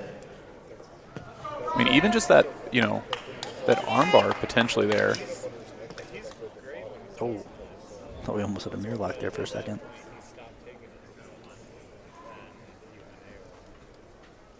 Yeah, not a lot of people, it's not on their radar, but, when you do these, like, tighter passes and you're connecting your hands over the top, you're making yourself susceptible to, omoplatas and potentially entries into rubber guard.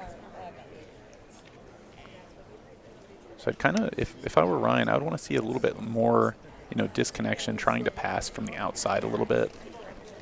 These tight body lock style passes that he's been trying to commit to might be putting him in danger, but. Yeah, that's the style clash we got here. Yeah. Well, maybe you look at the legs and then steps over the guard, looking to turn that into a passing opportunity. Yeah, Ryan's been really using that right arm weave quite a bit here. The right arm between the legs. See if we see some more loose style passing now that he's on his feet. Nope, comes back down. I'd really want to see that there for him because Erik seems to be, willing to give the, supine guard playing from his back, and that gives a big advantage to a more mobile passer. Yep.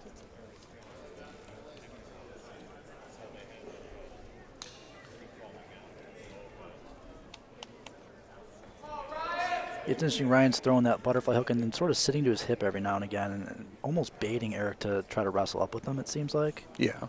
But or just give him something to think about even, like. Yeah. Because, the threat of the leg lock's still there.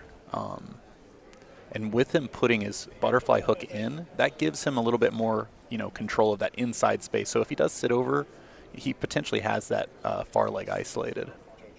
Whereas if he, had both feet on the ground, he would be in kind of a, neutral or 50-50 style position, not necessarily a 50-50 guard, but leaving one of his legs behind.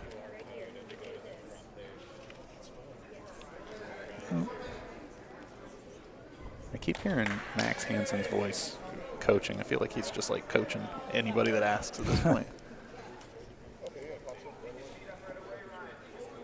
Yeah, both these guys are not from Ohio, so not sure how much of their team they have with them. Yeah, Ryan is, it says Charlotte, but he's from Pittsburgh. He's lived there for several years, and I think he recently moved maybe back to Charlotte. But I know he's been around this scene for a while, and, Pittsburgh's only, an hour or so away from Cleveland. Yeah, about 2 or so, but yeah, it's a pretty quick drive. See, that connection there is maybe going to give, space for him to come over the top, look for an omoplata, and set up his rubber guard. The judges favor calls red. From, judges are favoring the bottom player here. I don't know if I personally agree with that. Just based on, the person that's actually dictating the match. Oh, there, hey, he dropped on it. Yeah. Erik's been pretty passive so far, looking to counter mostly. Yeah, the only thing I could think of is that one omoplata that maybe that puts him over the edge. That's true. But yeah, I'm with you. I think Ryan's been controlling, but I'd like to see him maybe open it up a little bit more here. Yeah, and that could give you like kind of an insight into the judge's like opinion on what a valid submission attack is. Like, there was maybe a look at the omoplata. Not that I necessarily think it's a strong submission, but it still, trumps, the lack of submission so far coming from Ryan. Yep.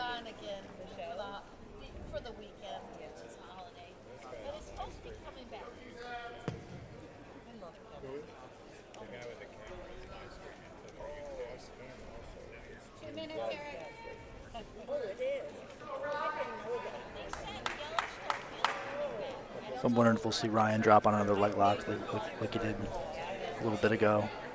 I think he knows if he's not going to get a pass, he's going to have to at least threaten submission. You hear urges from his corner, trying to get him to stay on his feet, pass from the outside. Oh, here we go. But now he's got good chest-to-chest connection and had a decent look at a passing opportunity there. No-gi long step action. A minute and a half.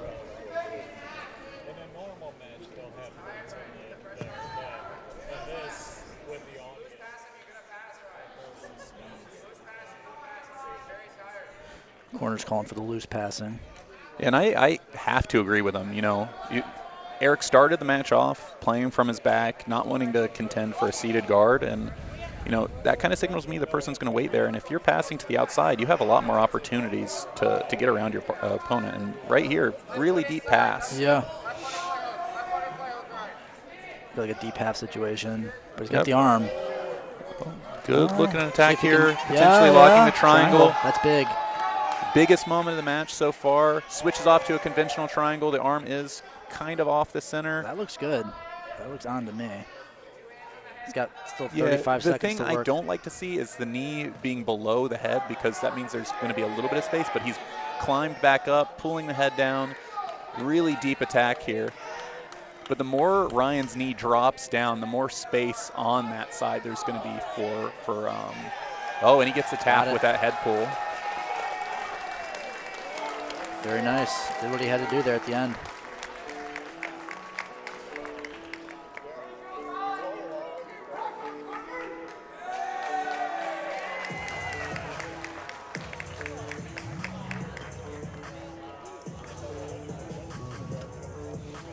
And now with the official decision, we have Jessica Rowe.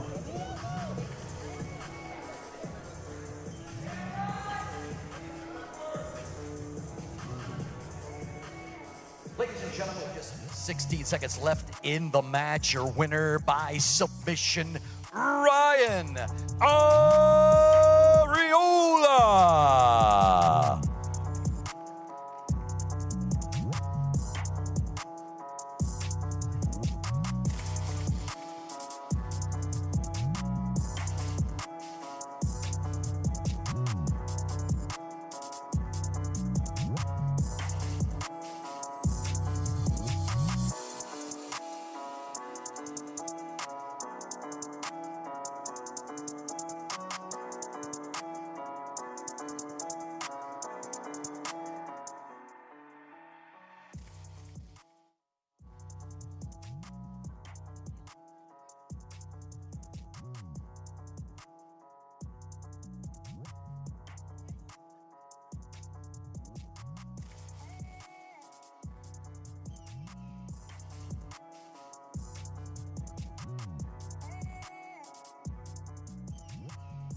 Ladies and gentlemen, we'd like to remind you, if you'd like to get yourself a one-of-a-kind Black River Jiu-Jitsu Invitational t-shirt, we are selling them in the back. A limited number of t-shirts. Make sure you check it out. Once again, a Black River Jiu-Jitsu Invitational t-shirt.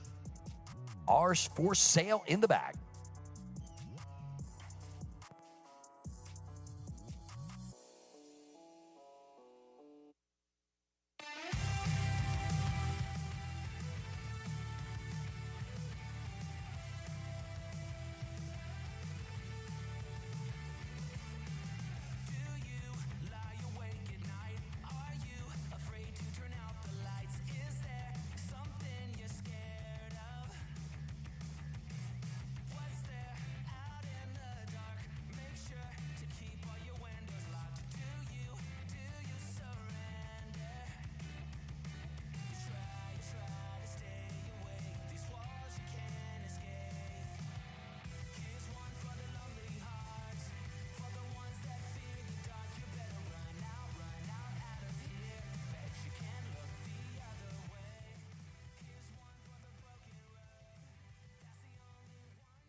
And with your next match announcement, we have Jasakuro.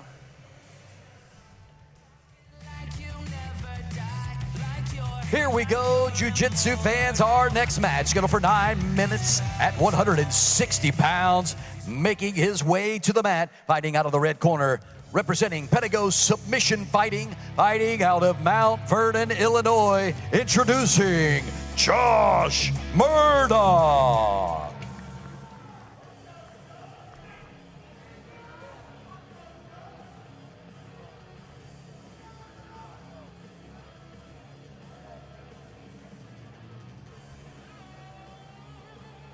And his opponent, making his way to the blue corner, representing 36 Chambers, fighting out of Youngstown, Ohio, presenting Tom Scala.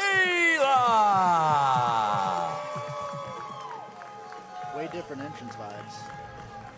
Yeah, Josh and his brother CJ both have, When they actually begin, a little bit of intensity. Yeah, his brother I'll even say. more so, but Yeah.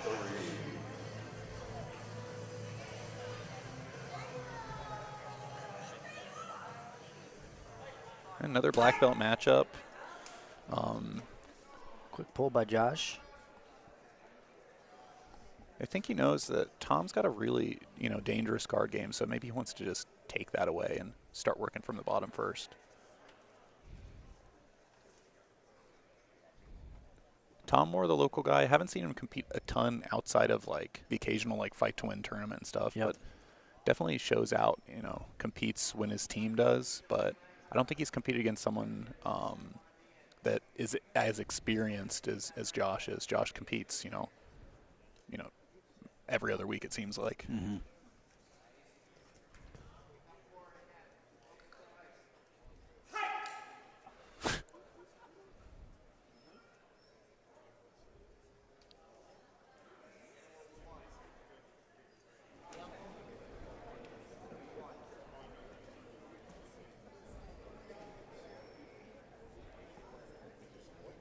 Using that overhook to start elevating Tom.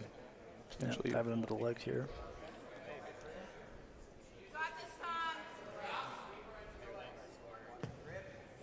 And with Max Hansen in his corner, he's going to have decent leg attacks here, I feel like. A lot of strong leg lockers from the team. You got Max, you got Jacob Couch. Into the double outside Ashi. Looking to create isolation there. Tom bellying down, trying to take off pressure and split the feet as he does. Yeah. And he gets the tap. Yep.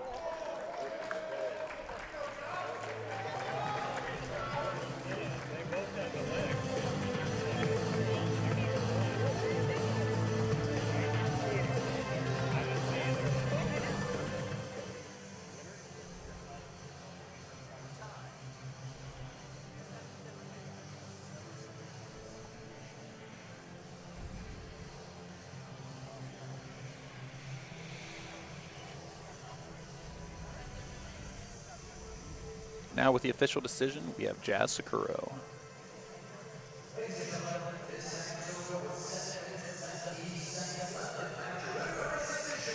Josh Murdock.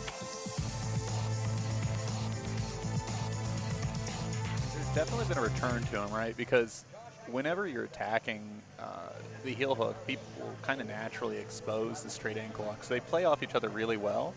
And I think you're seeing some kind of renaissance in the straight ankle lock game. People are getting better at finding that space. They're getting better at isolating the ankle. And you're seeing more rotational or inside straight foot locks, like you saw Dante catch Mika with that. And it's kind of like finishing the pressure side on, where it's a little bit harder to just boot out and hide it. But now we're going to go to Jazz Sakuro for our next match announcement. All right, ladies and gentlemen, our next match all set and ready to go, scheduled for 9 minutes at 160 pounds. Making his way to the red corner, representing Pedigo Submission Fighting, and fighting out of Mount Vernon, Illinois. Please welcome Manny Augusta.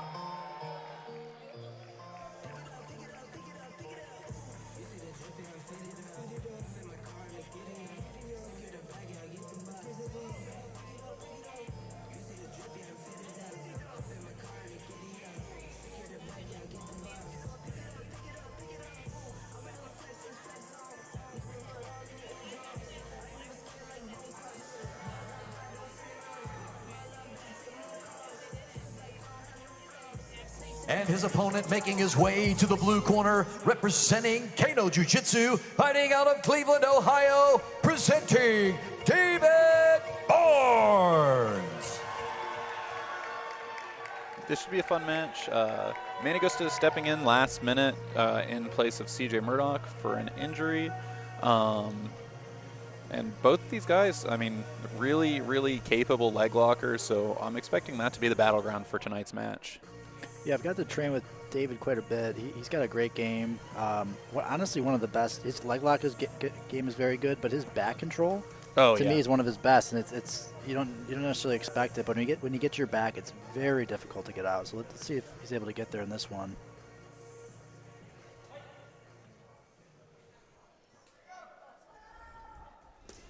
Manny quickly pulls, looking to get his feet on the inside.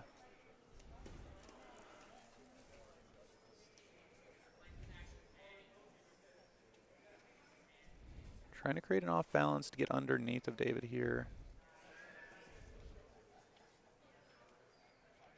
And has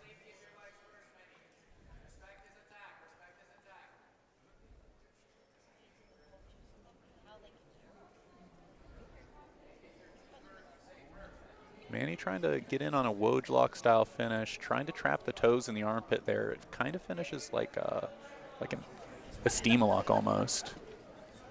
I'd want to see him cut loose a little bit just to get that foot trapped in the middle. It's going to be hard to finish more of a straight foot lock here.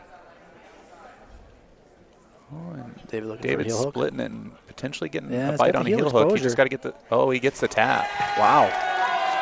Finishes it with hands connected, so you know it had to be really tight mechanically.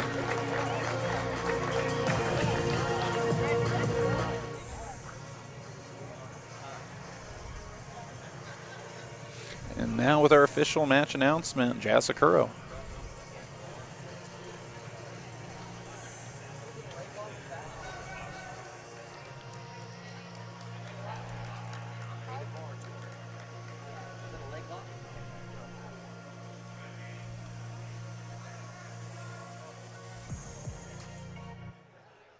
Ladies and gentlemen, the match ends with 7 minutes and 59 seconds. Winner by submission leg lock, David Barnes.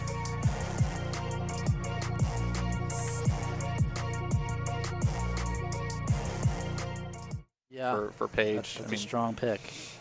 But yeah, definitely a lot to think about. And you know, the deeper into the card, we kind of have to favor like matches later in the card, just because the stakes are a little bit higher. Usually, you know, the athletes have a little more experience, so finding those opportunities is going to be even harder. We got a good one coming up next. Two collegiate wrestlers. They have competed against each other before. Jacob Howarth taking my place in this match. I had to withdraw from an injury against Evan Rossborough.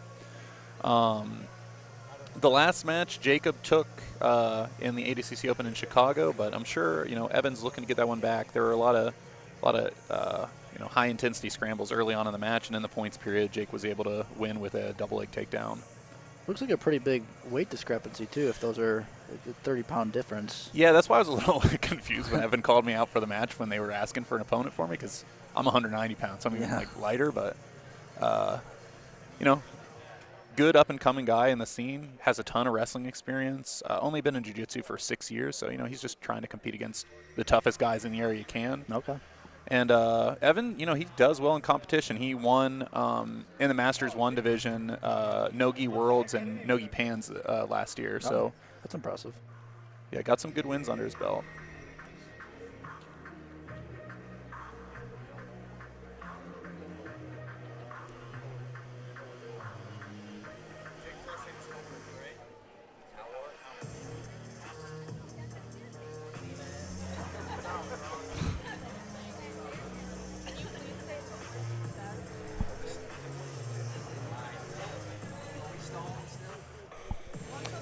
And with the next match announcement, we have Jazz Sakuro.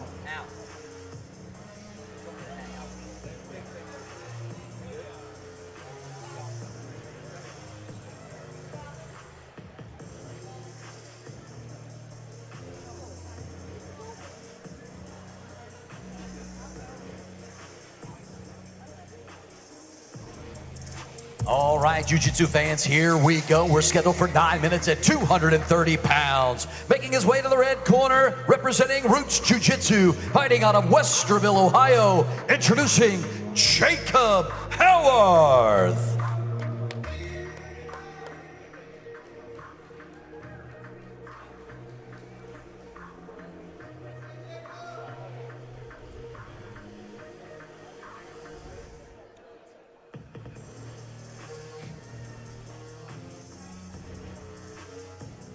And now his opponent, making his way to the blue corner, representing Academy 440, fighting out of Paynesville, Ohio, presenting Evan Rossborough.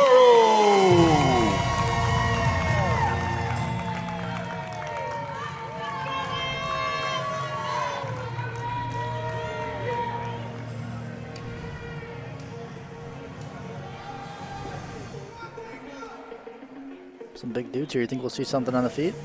Maybe. I mean, Jacob's got a good leg lock game as well, and I think, in a 9-minute match, he probably doesn't want to spend that entire time wrestling, especially being closer. But Evan, not shying away from the guard passing. He is playing a little conservatively off his knees. Jake looking to create off balances and get underneath them, but Evan's doing a good job keeping his body in the way there.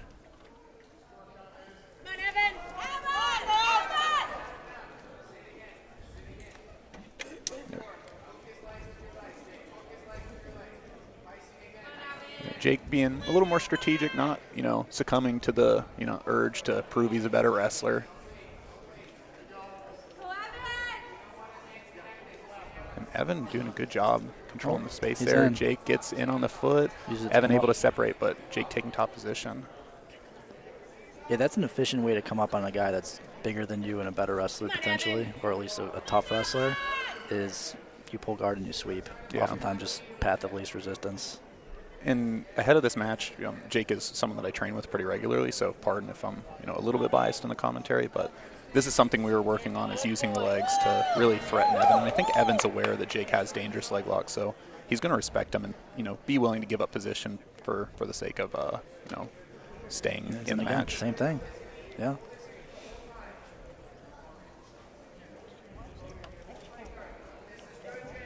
Really tight chest position here. Jake might pass off of this. Yeah.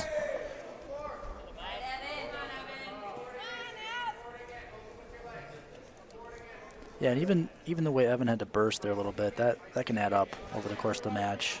Yeah, he's definitely one making the bigger adjustments, having to react to Jake, and Jake's constantly threatening going under and using these heisting motions to try to force Evan to push back in, and that's going to open up more leg attacks for Jake.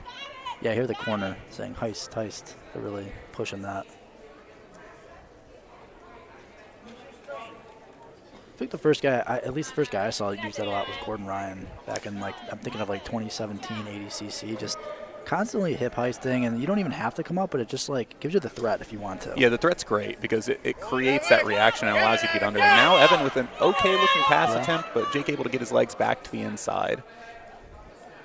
Yeah, a lot of those people in New Wave are really good at that. Giancarlo Bedoni, probably one of the best, at that dilemma of hip heisting into the legs in the competition scene right now. Yeah. And obviously, a lot of people take kind of inspiration from New Wave and the people on their team for like where the sport goes. Yeah, and if you're on top and someone's doing that, it's just like it's an extra thing you have to like worry about. It sort of makes it more three-dimensional, if you will.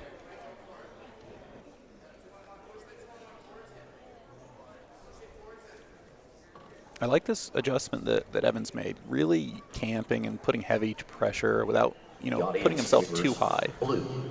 But the judges are favoring blue, which is a little surprising, honestly. It is. Yeah. With the third wrestle up from Jake, yeah. Obviously he's conceding top position and pulling guard, but so far he's been the one to dictate most of the action of the match. Yeah. Using this body lock pass and trying to get past the feet.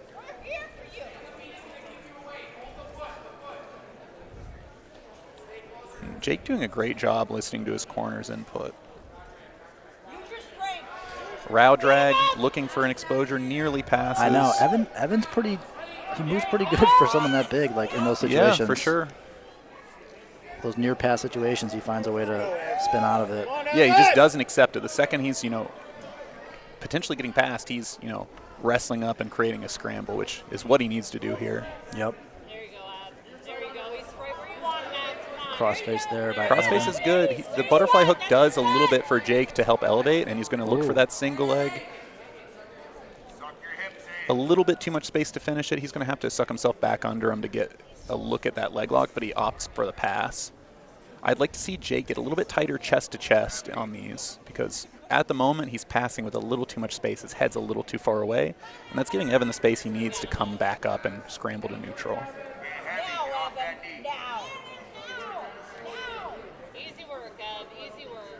Honestly, smart posting from Evan, too, because he realized the, straight post on the shoulder is what set up that row drag that Jake hit earlier, and he's been, cupping the side of the neck, underhooking the armpit, and those are a little less susceptible to that style of arm drag.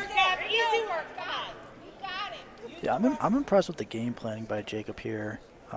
Especially taking it short notice. Very disciplined with just every time it kind of gets to the feet, he's pulling, getting into the legs, using the legs to sweep, get on top, and then sort of rinse, repeat. It's a good system he's got. Come on, Ev.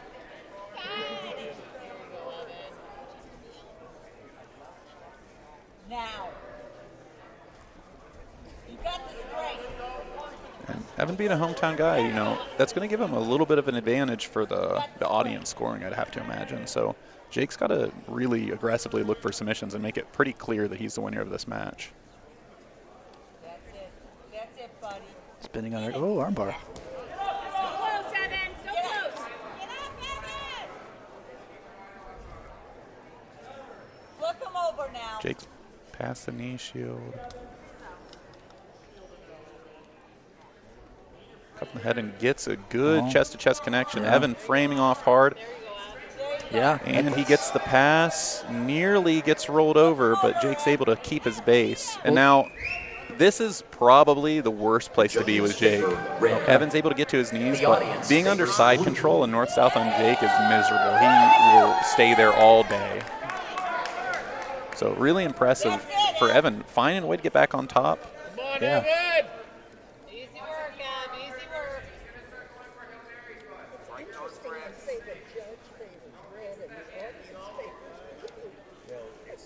You got it, Ev. You got it. You got it, Ev. Come on, Evan. You got it. Evan looking for the cradle, maybe? Get the head control.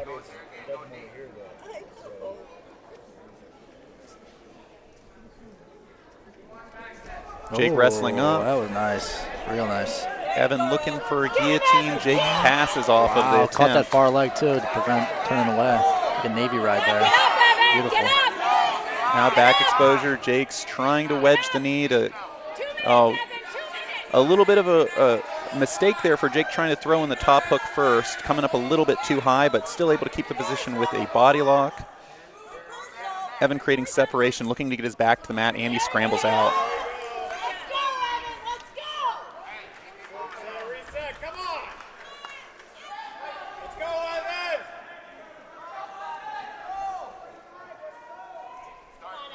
Back to that head control. I wonder if he's maybe going to look for a submission here. It's possible. Maybe he has a sense that he's down a little bit on the...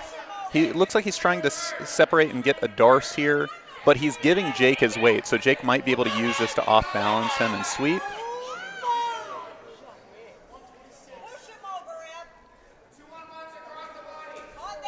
That was nice, real nice. Yeah, good look Spin at to the pass. back. Potentially spinning behind, setting up a Darce potentially, and Jake bellies down with the mount. Concedes bottom position. Yeah. Looking back to go into the arm in guillotine here, but isn't able to lock it up. Solidifies a mount in the process, though. Oh, triangle. Evans really pouring on big at the end, and this is what he needs to do to win that decision. Decent look at the guillotine, and he gets the tap. Wow. Avenging his loss from the ADCC Open, Evan wins with a submission. That was a really exciting match. Wow.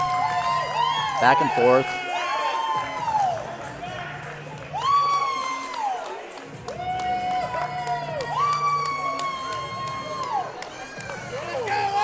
And with the official decision, we have Jazz Sakuro.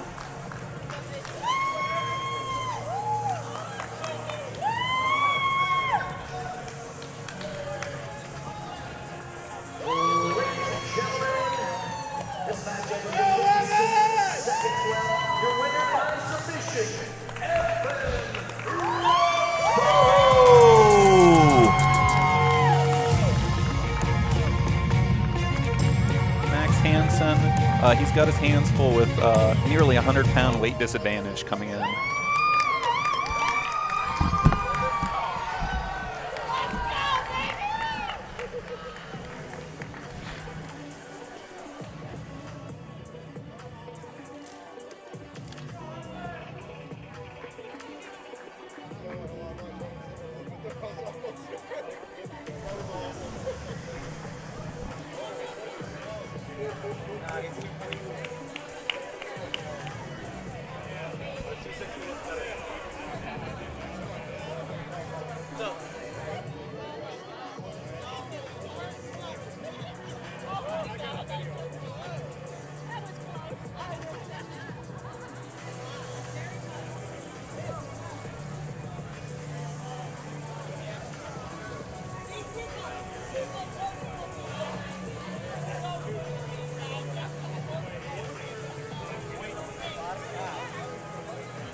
Streaming live at Black River Invitational YouTube.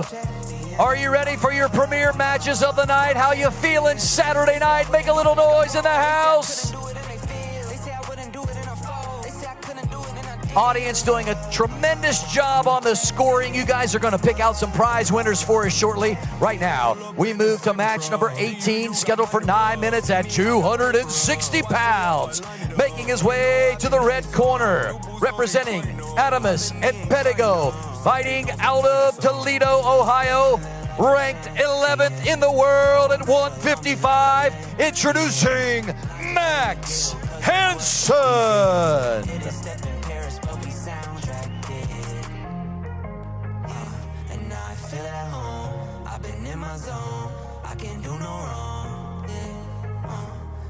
On the road, hardest way to home. Miss you while I'm gone. They say I wouldn't do it like I won't. They say I couldn't do it and they feel. They say I wouldn't do it and I fall. They say I couldn't do it and I did.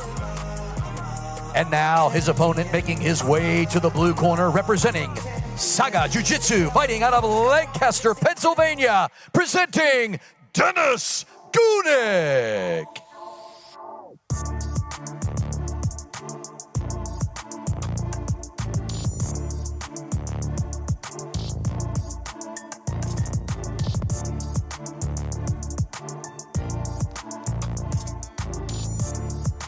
And once again, your third is Heath Azari.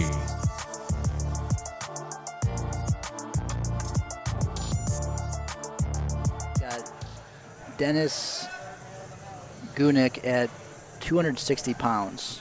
Dear Lord. So, yeah, we'll see how this plays out. I can't imagine Max is going to want to stand too much, but who knows? Max has been working on his wrestling a lot the past few months, so it'd be interesting to see. Oh, There's no, the we're down. Maybe coming back up. Could be a big speed advantage here, so you maybe see like duck unders, arm drags, that kind of thing. Oh, wow. 100%. Acrobatic. I'll say I've never seen a big man do that.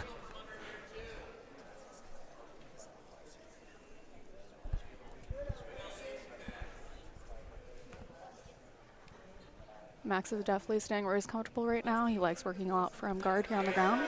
Got arm saddle here.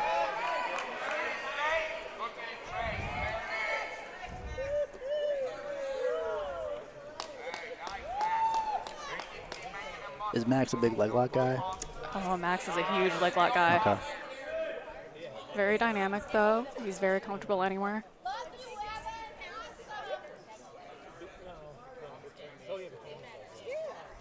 Oh. Little injury timeout here. Can't say I've personally ever had this problem myself.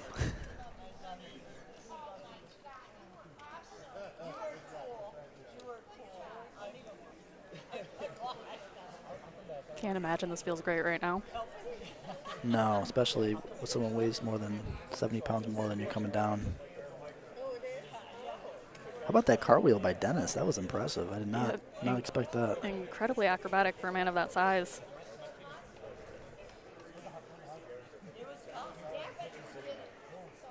Be curious to see how they go in the second half here. We'll see if Dennis, what he does with this position here. If he's going to try to wrestle up or...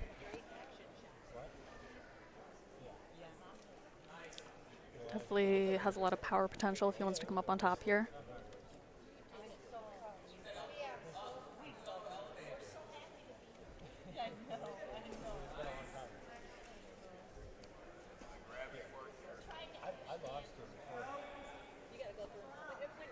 So some pressure passing here by Max. Nice guard recomposure by Dennis. Looks like threatening a shoulder crunch there, but back to half guard. Hands are locked for Max there, body lock, style passing.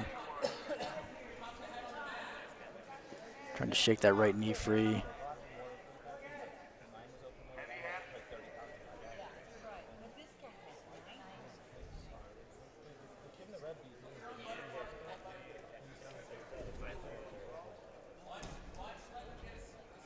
Back to the hands lock, body lock style. Uses it to force a half guard.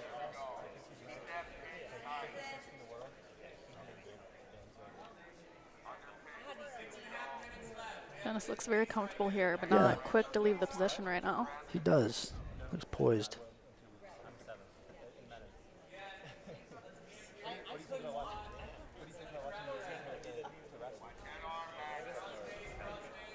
That's a nice crossface.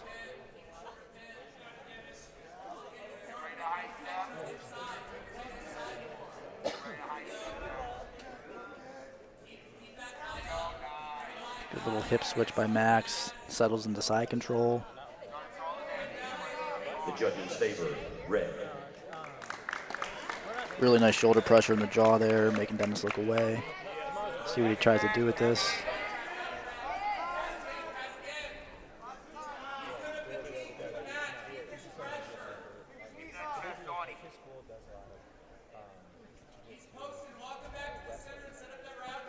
Is Dennis already fatigued, or is he conserving energy right now? I'm curious where he wants to go. Yeah.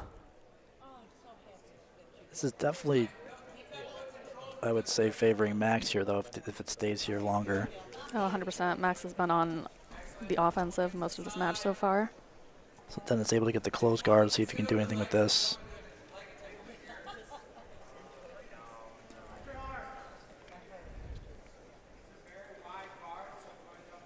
Maybe looking for a little K guard entry right here.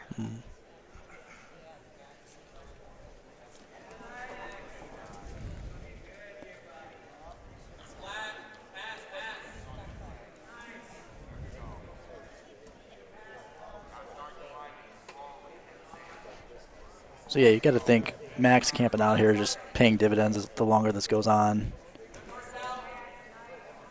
Working out very well for him. I say Dennis definitely has a lot of power. I'd like to see him just like commit a little bit more.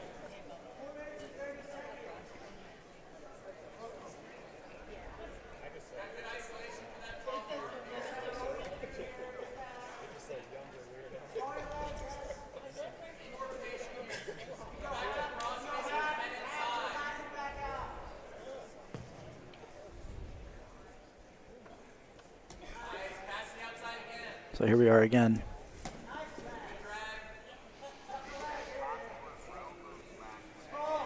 Hitting that row drag again, very characteristic of someone under Dante. Yeah.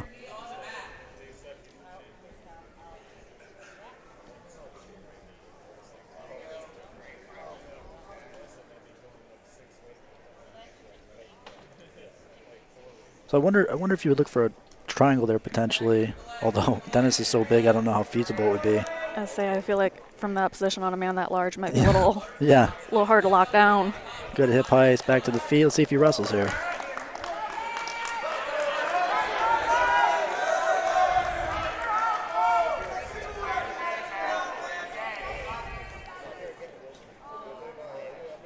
Oh.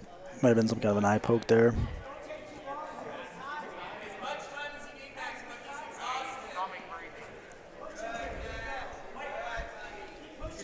Definitely seems like Max wants to wrestle with him here. I wonder if we'll see. I'm not sure what he does exactly, but something speed-based I think would be a good option. Maybe a little duck under, a little arm drag. Yep. Got the underhook there on the right. Lets it go. Still looking very light on his feet. He definitely still has energy for the rest of this match. There's the pull. The judges favor red.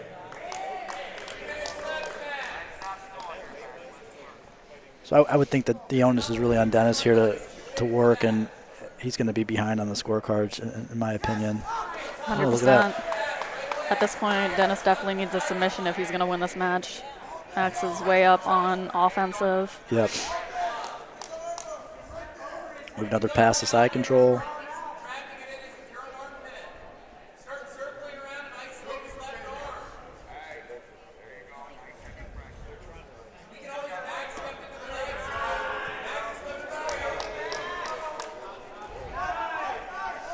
Nice control there. Charis it to the back. Maybe try to trap that arm. Really smooth and not easy to prevent someone like that from bucking you off either. I can't imagine. Yes, that is a tight body triangle. Oh, a little short choke. Oh, he's got it. Yep. Amazing.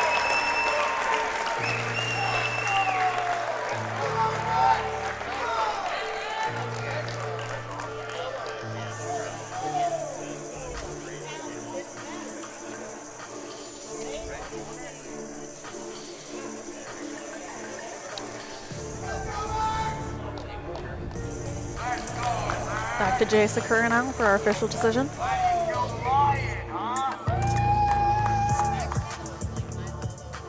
Ladies and gentlemen, with 2 minutes and 1 second left in the match, your winner by submission, Max Hansen.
All right, and then bringing us into our co-main event, we have Jazz Sakura.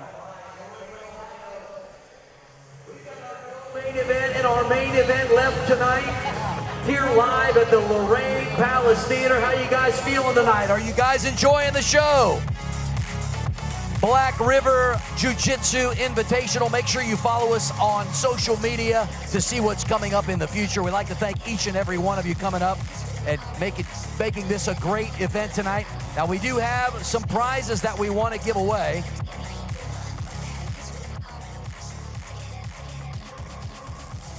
But before we give out the prizes and get to our final 2 matches of the night, I do want to remind everybody, if you'd like to get yourself a Black River Invitational t-shirt or a polo, we have some left in the back. Make sure you get yourself a t-shirt or a polo to remember the night by. Once again, they're for sale in the back for just a little while longer. This is a last call for the t-shirts and the polos.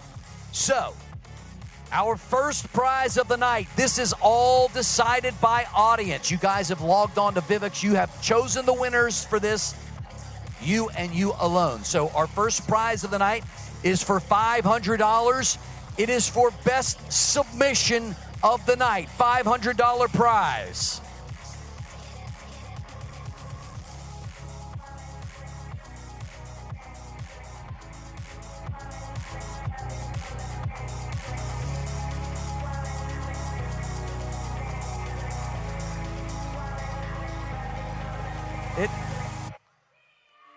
Big round of applause for our orchestrator of tonight's event, Al Hemmingson, ladies and gentlemen.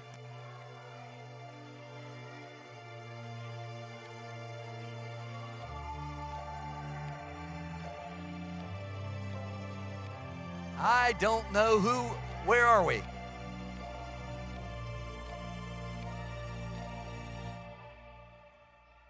I'm gonna wait until I get the official decision because I don't know.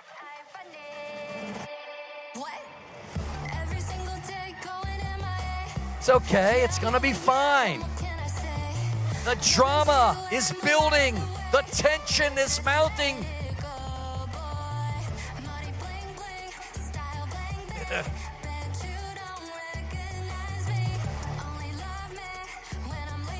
Our technical experts are converging on your votes. Let's see what we got.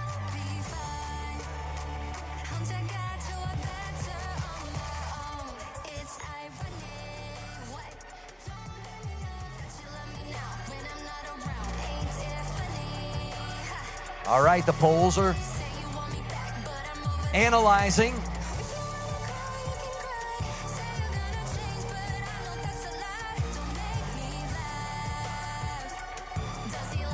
All right, let's do a 10-second countdown for our winner. 10, 9, 8, 7, 6, 5, 4, 3, 2, 1. Your winner, Mike Falacienski.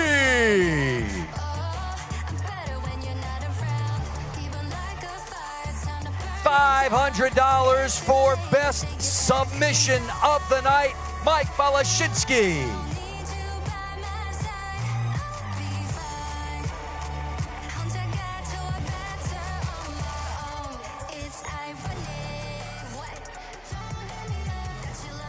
Come on now, Mike.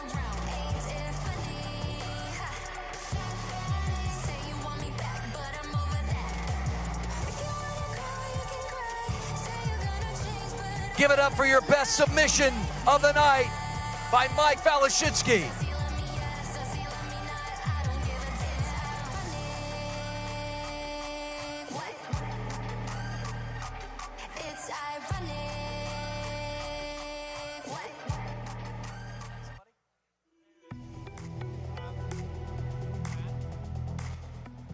Hello?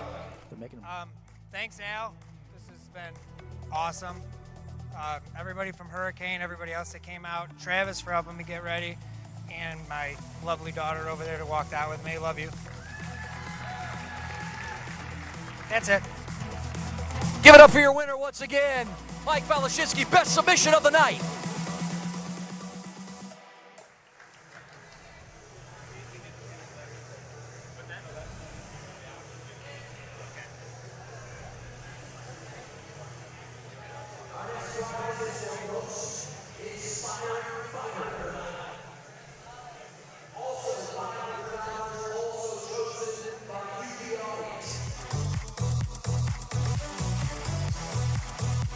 Just let them do the computer thing.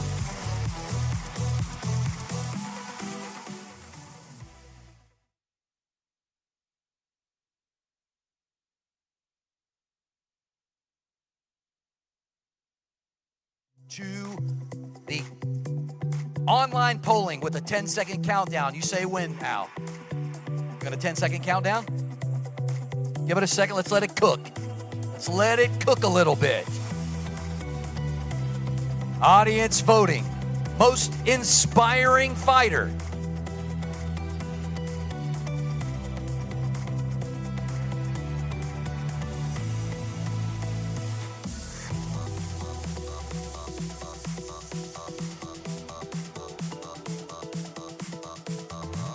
And we will start the 10-second countdown. 10, 9, 8, 7, 6, 5, 4, 3, 2, 1.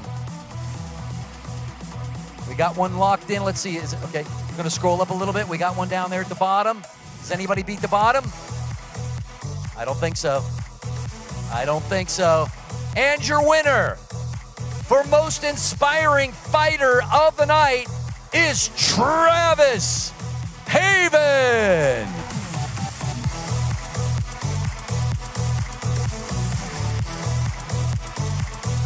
Nice.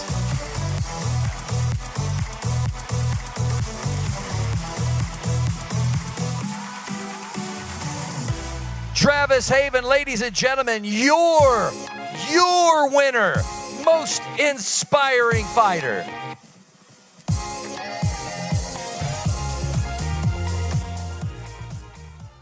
Can you hear me? Thank you, thank you. I've got my family back here. I think they rigged the polls. They were using every browser they had. They pulled it up. Thanks everyone watching.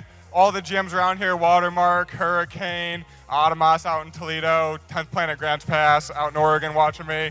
Now you guys are RTSC over here, these guys. Thank you guys all for coming out. And Al, where's Al? Couldn't do it without Al. Let's try to get another one out here. Thank you. Give it up for your winner, ladies and gentlemen, most inspiring fighter, Travis Haven.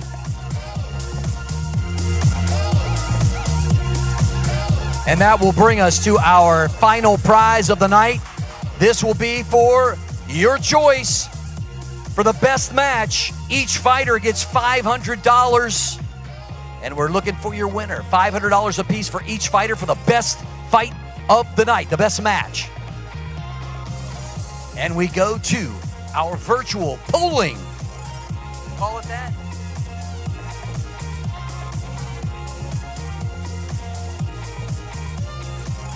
It's fun because there's no discrepancies when the audience decides. You're going to get mad at each other. Normally people are cussing at the judges, right? Not tonight, it's you. We're looking for the best match of the night. Voters taking to your app, letting it cook, waiting for the 10-second countdown.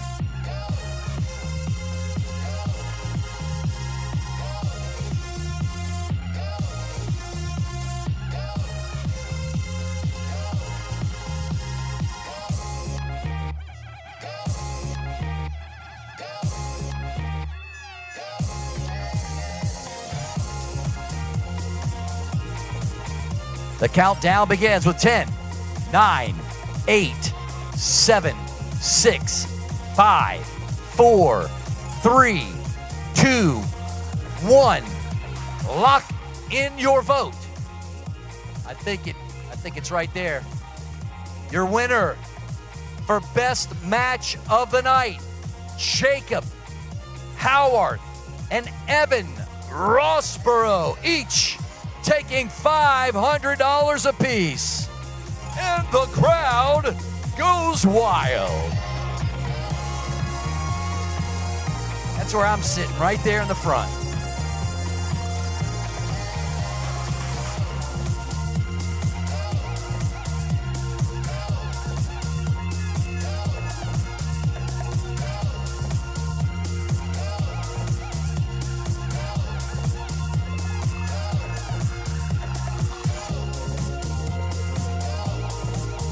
taking home $500 apiece. Once again, your best match of the night. Evan Rossborough, Jacob Howarth.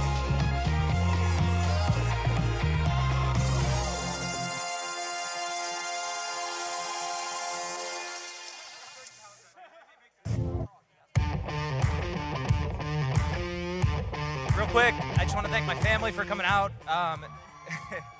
It's been a long time since a lot of them have watched me compete, and so it's awesome to have them supporting me here tonight. Thanks to my coach, thanks for everyone else, all the training partners, and thanks for coming out tonight.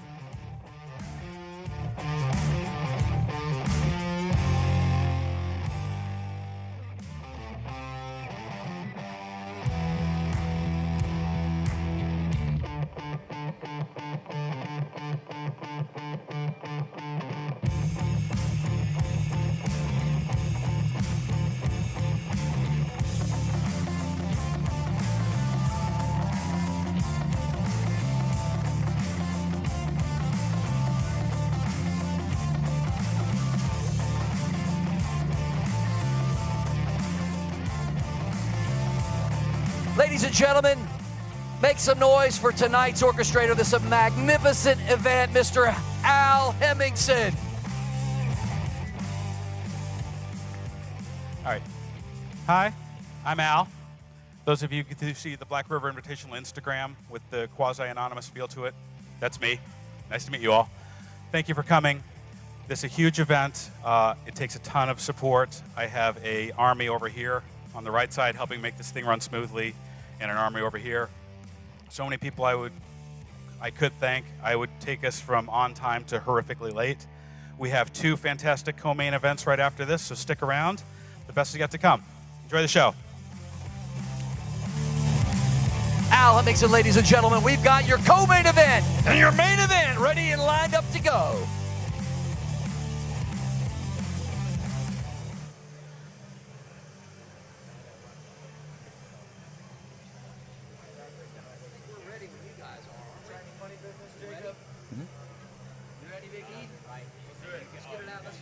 All right, and then kicking it back over Jazz Sakaro for the co-main event.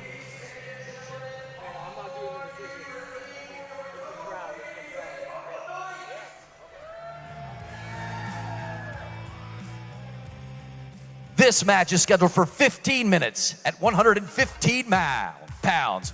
Making her way to the red corner, representing 10th Planet Austin, fighting out of Austin, Texas. She is ranked 11th in the world at 115 pounds. Introducing Lauren Sears.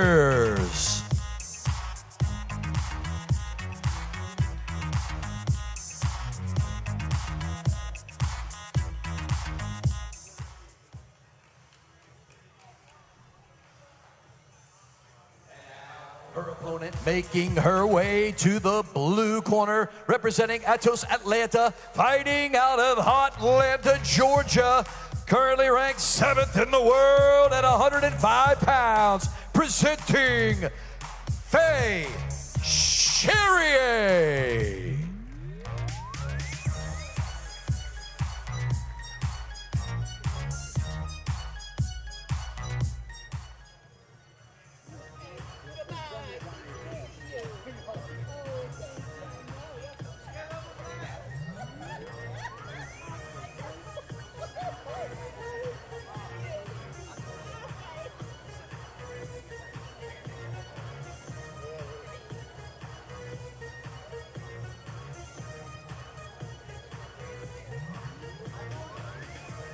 When the action begins, your referee for your co-main event is Heath Azari.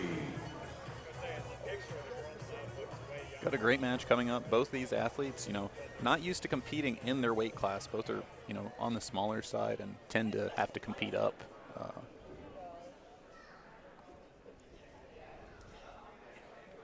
And both these opponents are ranked on Flow Grappling for being, the top in the world of their division.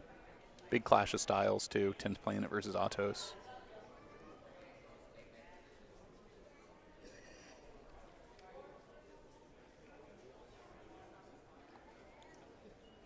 I expect Faye to have a little bit more of an advantage on the feet. She has some collegiate wrestling experience. Lauren still, has a slight size advantage and, isn't afraid to wrestle herself. But right now, what are you seeing between the two of them? Yeah, I'm watching Lauren's strategy. It looks like she was playing that right arm collar tie. Now she's on the left, but trying to stay on the head. Back to the collar tie on the left.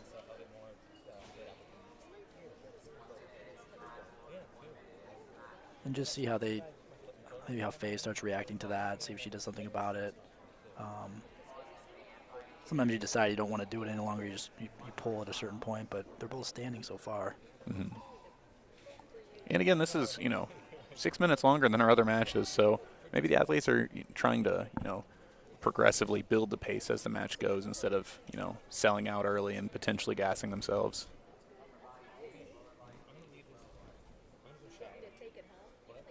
Arm drag.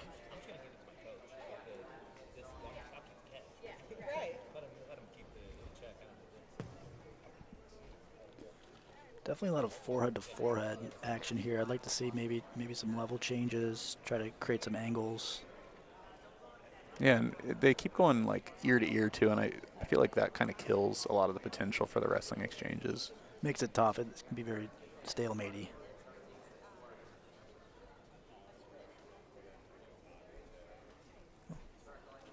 Looked like Lauren was maybe looking for an underhook on the left there. There it is again. Oh, she's got the headlock. Nice headlock. Look at a mirror lock momentarily. Right, from the feet. So it seems like Lauren's comfortable in the clinch. See if she starts looking for it again. Yeah, if I remember correctly, she started her martial arts journey focused on MMA. So I feel like she's going to be a little bit comfortable in those upper body tie-ups for sure. Mm-hmm.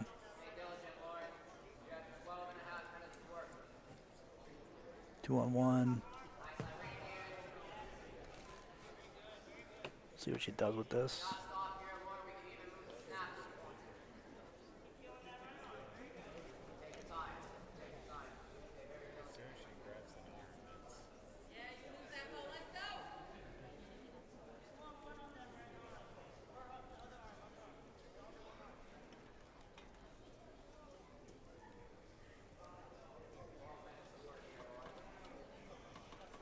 Back to double unders here.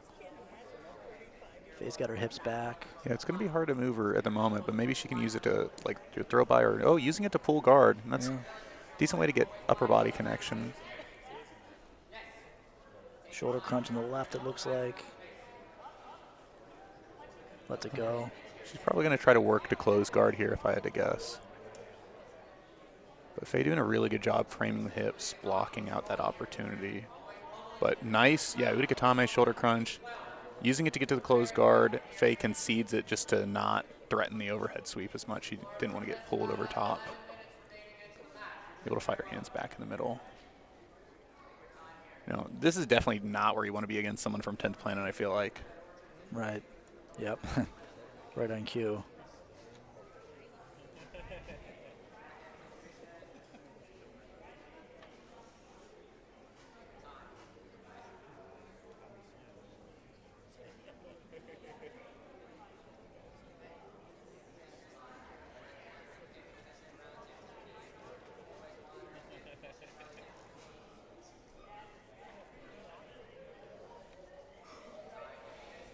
She might be looking to set up a Hindulatine here. I know she kind of, gets graded and trains under Ben Eddy and Gabe Tuttle out in Austin. And if you follow the sport, Ben Eddy is famous for that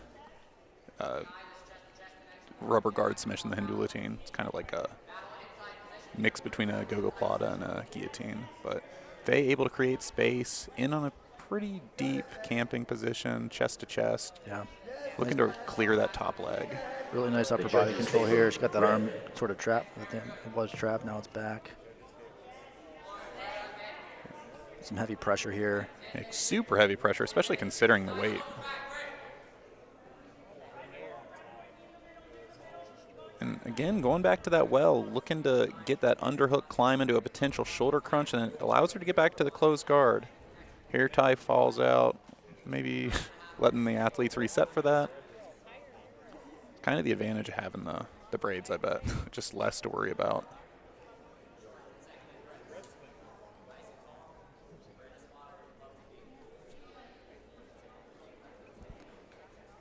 So we'll see how Faye adjusts with how she engages from close guard here. I imagine doesn't want to get caught in that rubber guard position again.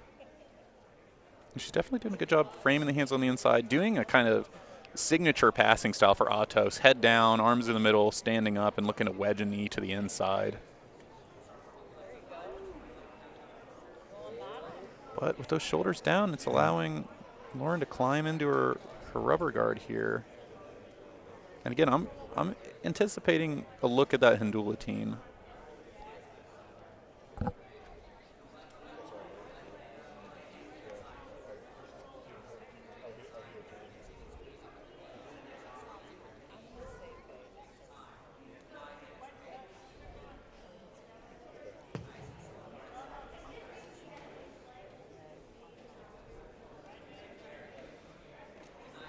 Able to beat the shoulders and work her way back to the middle.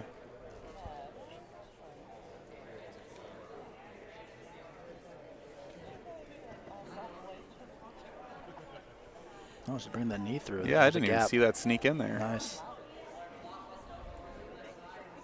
See if she can use it to wedge the close guard open. Yeah, it is sometimes, you know, a double-edged sword, because when you're against a longer person, like I've seen it several times in matches with Hodger where they'll get the knee inside and then they'll use that to set up a tilt sweep, and it creates a pretty big off-balancing opportunity. Right. Especially like she's having a tough time separating the feet of Lauren here. It almost gets stuck in there. Yeah.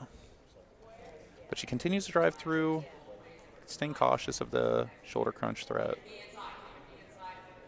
And the guard's open. It is now open. See if Faye returns to that pressure like she did last time. Lauren's getting under the leg. Good opportunity to pass here.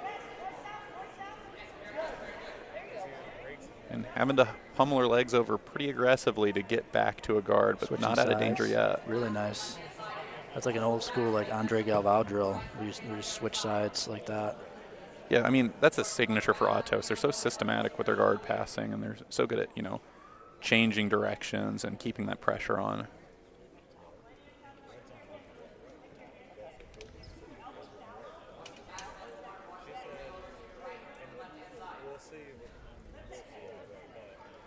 Yeah, I like how Faye's keeping that left leg engaged behind the knee here. You can see Lauren's trying to get it out of there to maybe look for a leg entanglement.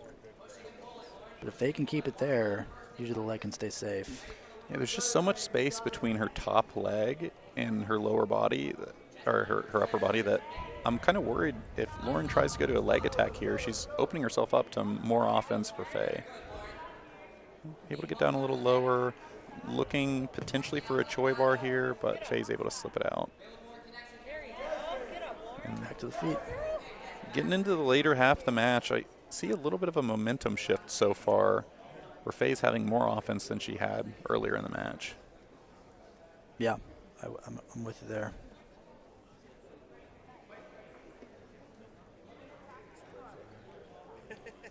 See if Lauren looks to clinch up again like she was earlier. Deep exhale from Lauren, too. Working that Russian 2-on-1 on her left. Yeah, she really likes to get there. She's used it to pretty good success today.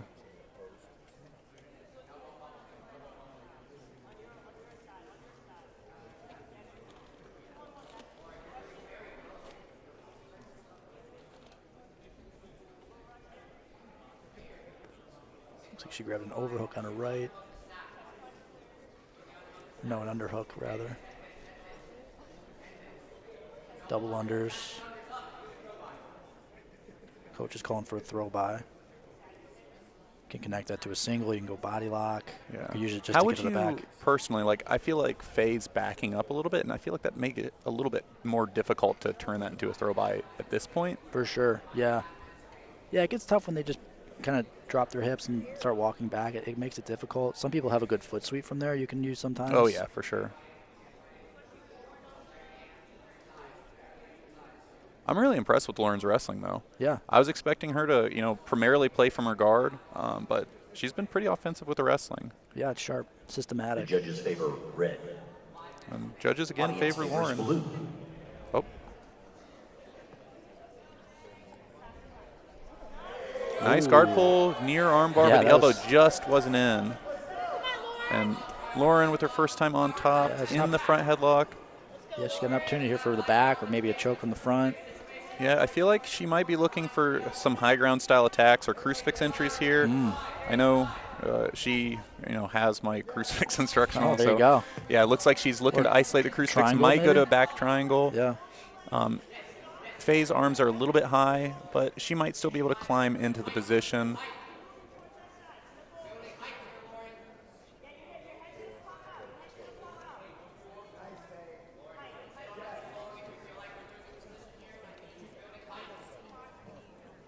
For me, I want to see Lauren close a little bit of that space with the body wrap that she has there. Yeah, exactly like that. And turning into a cradle. Now she has the leg trapped, and she could potentially climb up the body. I would be patient here. I'd keep a hold of the legs until Faye is forced to work down low and try to separate the hands, because if she lets go here, there's a potential for Faye to rotate into her and lose the position. Yeah, good coaching from her corner. Jacob basically telling her to wait for that rotation. Now she has a T Kimura crucifix. And this is a position she's really comfortable attacking from. What should Faye be looking for here? Faye's doing a good job trying to sink her head, not allowing Lauren to consolidate a seatbelt. And she already has her top arm up. The problem is it's stuck under Lauren's knee, which makes it hard for her to continue rotating. But I would try to bridge clearing my wrist so I can continue to work over top and try to, work my way over top of Lauren. She's really low here. Yeah. She has the potential to sink down and escape, but the Kimura grip is doing a good job of keeping Lauren attached here. And now Lauren's improved her upper body position and has more of an opportunity to switch to a seatbelt here. But it looks like she's attacking a straight arm lock. 2.5 minutes to work. Faye in some deep trouble here. Yeah, her right arm really seems jammed in there. Yeah, for sure. And I do remember Lauren approaching me over this exact situation last time I was in Austin, asking what I thought about this. And she has the potential to attack a shoulder lock from here. It's something she's worked on. It is difficult to finish and rotate through on it just because of the angle of her hips, but it's not comfortable for Faye. Her arm's being cooked here. It looks like it, yeah. It's definitely going to add up. And with 2 minutes left, if she has to maintain that the whole time, she might succumb to that.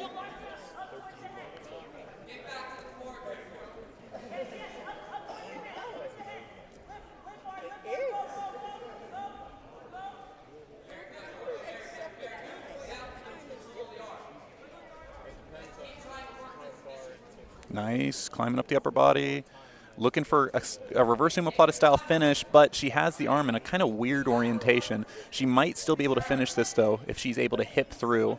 It looks like her arm's way high. So if she's able to pull her heels back, she might force the shoulder lock on Faye. Very interesting submission. I wish they were in contention for sub of the night, because if she hits that, it's going to be super cool. Oh, she switches to a regular reverse omoplata, but looks like she may have lost it and had to consolidate top control.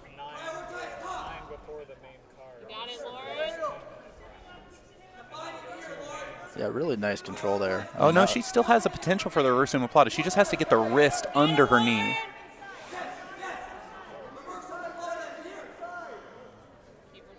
Yeah, the corner's calling for the reverse omoplata. It's such a strong submission, and it looks like if she's able to get that wrist under her knee, it's going to be over. Hey, that almost. Like that's torquing. I would like to see her reset, because it looks like, oh, she gets it. Wow. Nice, a reverse omoplata finish from Lauren Sears. It's all because you're instructional. Maybe, yeah. Wow. Yeah. It's funny, that's such a niche position. I've never really spent a lot of time with it, but that's your wheelhouse, man. Yeah. For sure. Definitely spent a lot of time there, and It's somewhat popular on Fanatics. I feel like it's right now it's the highest selling crucifix instructional. Good for you. So. That's great. But now over to Jazz Sakura with the official decision.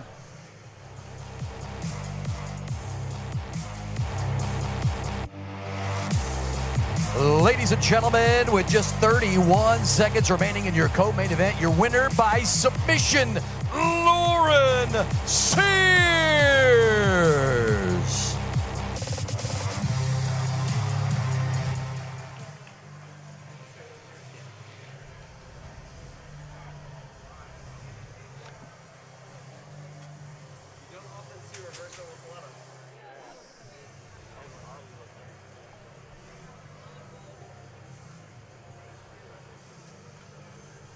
And now over to Jazz with our main event.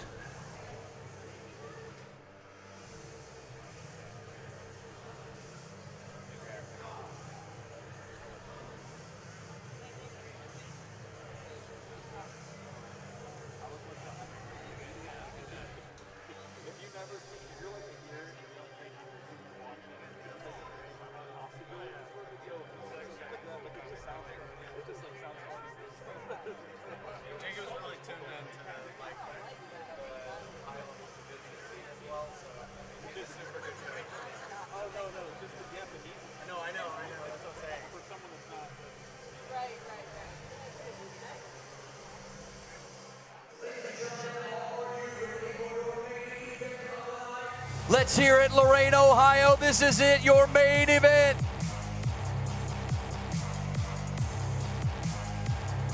Once again, scheduled for 15 minutes at 125 pounds.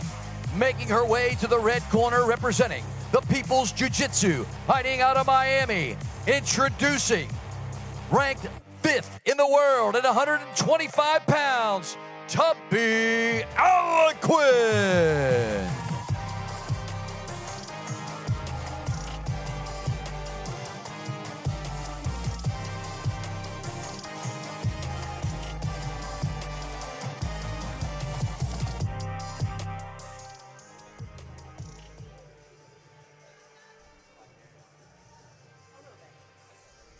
And her opponent, making her way to the blue corner, representing New Wave, Easton B. Brazilian Jiu-Jitsu, fighting out of Austin, Texas. 8th in the world at 135 pounds, presenting Ana Mayordomo.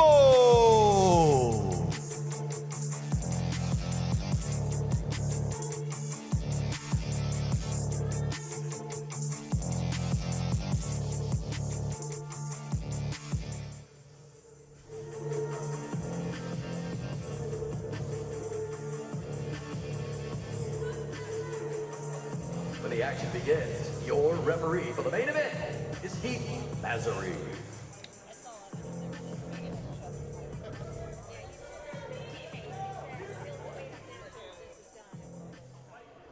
Now, this is the match I'm most excited about for this event. You have two top-ranked competitors. Amanda Aliquin, one of the more senior competitors in the division. She's been around for a while. She's had a lot of success. The black belt world champion.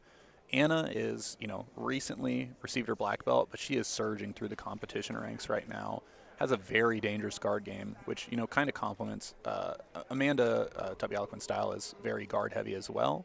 So in the sub-only format, I expect them to kind of freely play between these two positions, sitting in on submissions, trying to get the edge, getting to their guard game.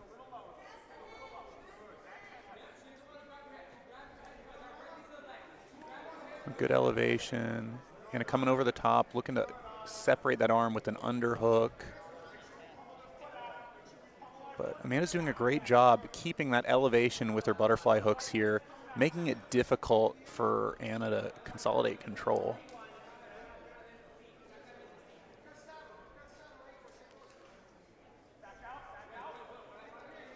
Well, potentially look at a Berimbolo here.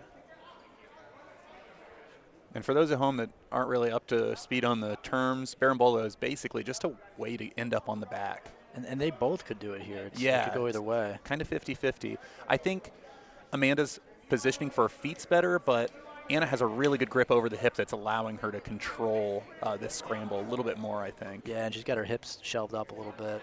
And now they're in kind of a truck position, and maybe a calf slicer here. Amanda with a kind of desperate attempt to take pressure off, using her foot underneath, and gives up the back exposure, kicking out of that calf slicer.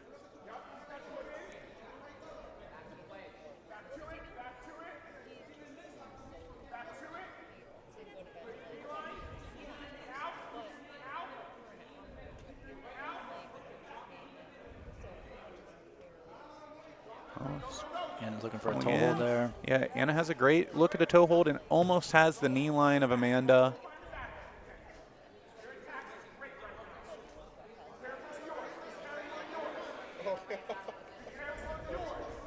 Switching off to a knee bar, but Amanda's able to clear the knee line, circling in. Oh, wow. big Aoki lock. Got it. She gets the tap. Oh, my goodness.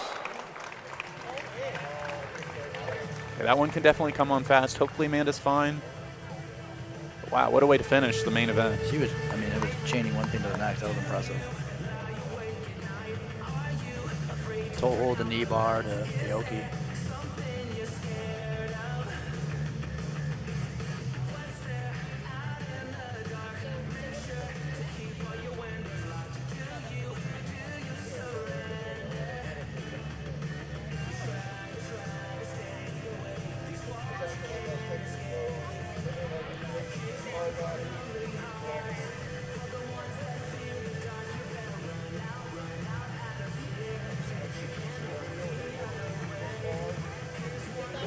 Yeah, hopefully she's all right. It looks like I can tell if it's an ankle or.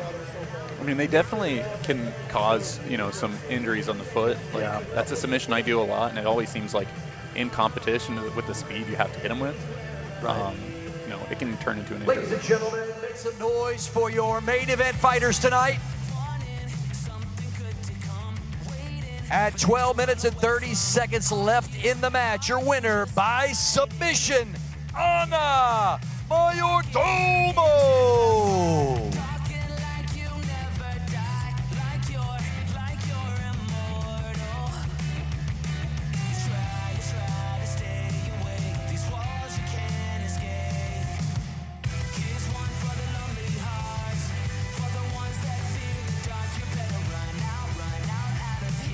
Ladies and gentlemen, we'd like to thank each and every one of you for coming out tonight. Don't forget to follow Black River Jiu-Jitsu Invitational on YouTube. Once again, please drive safely. Al.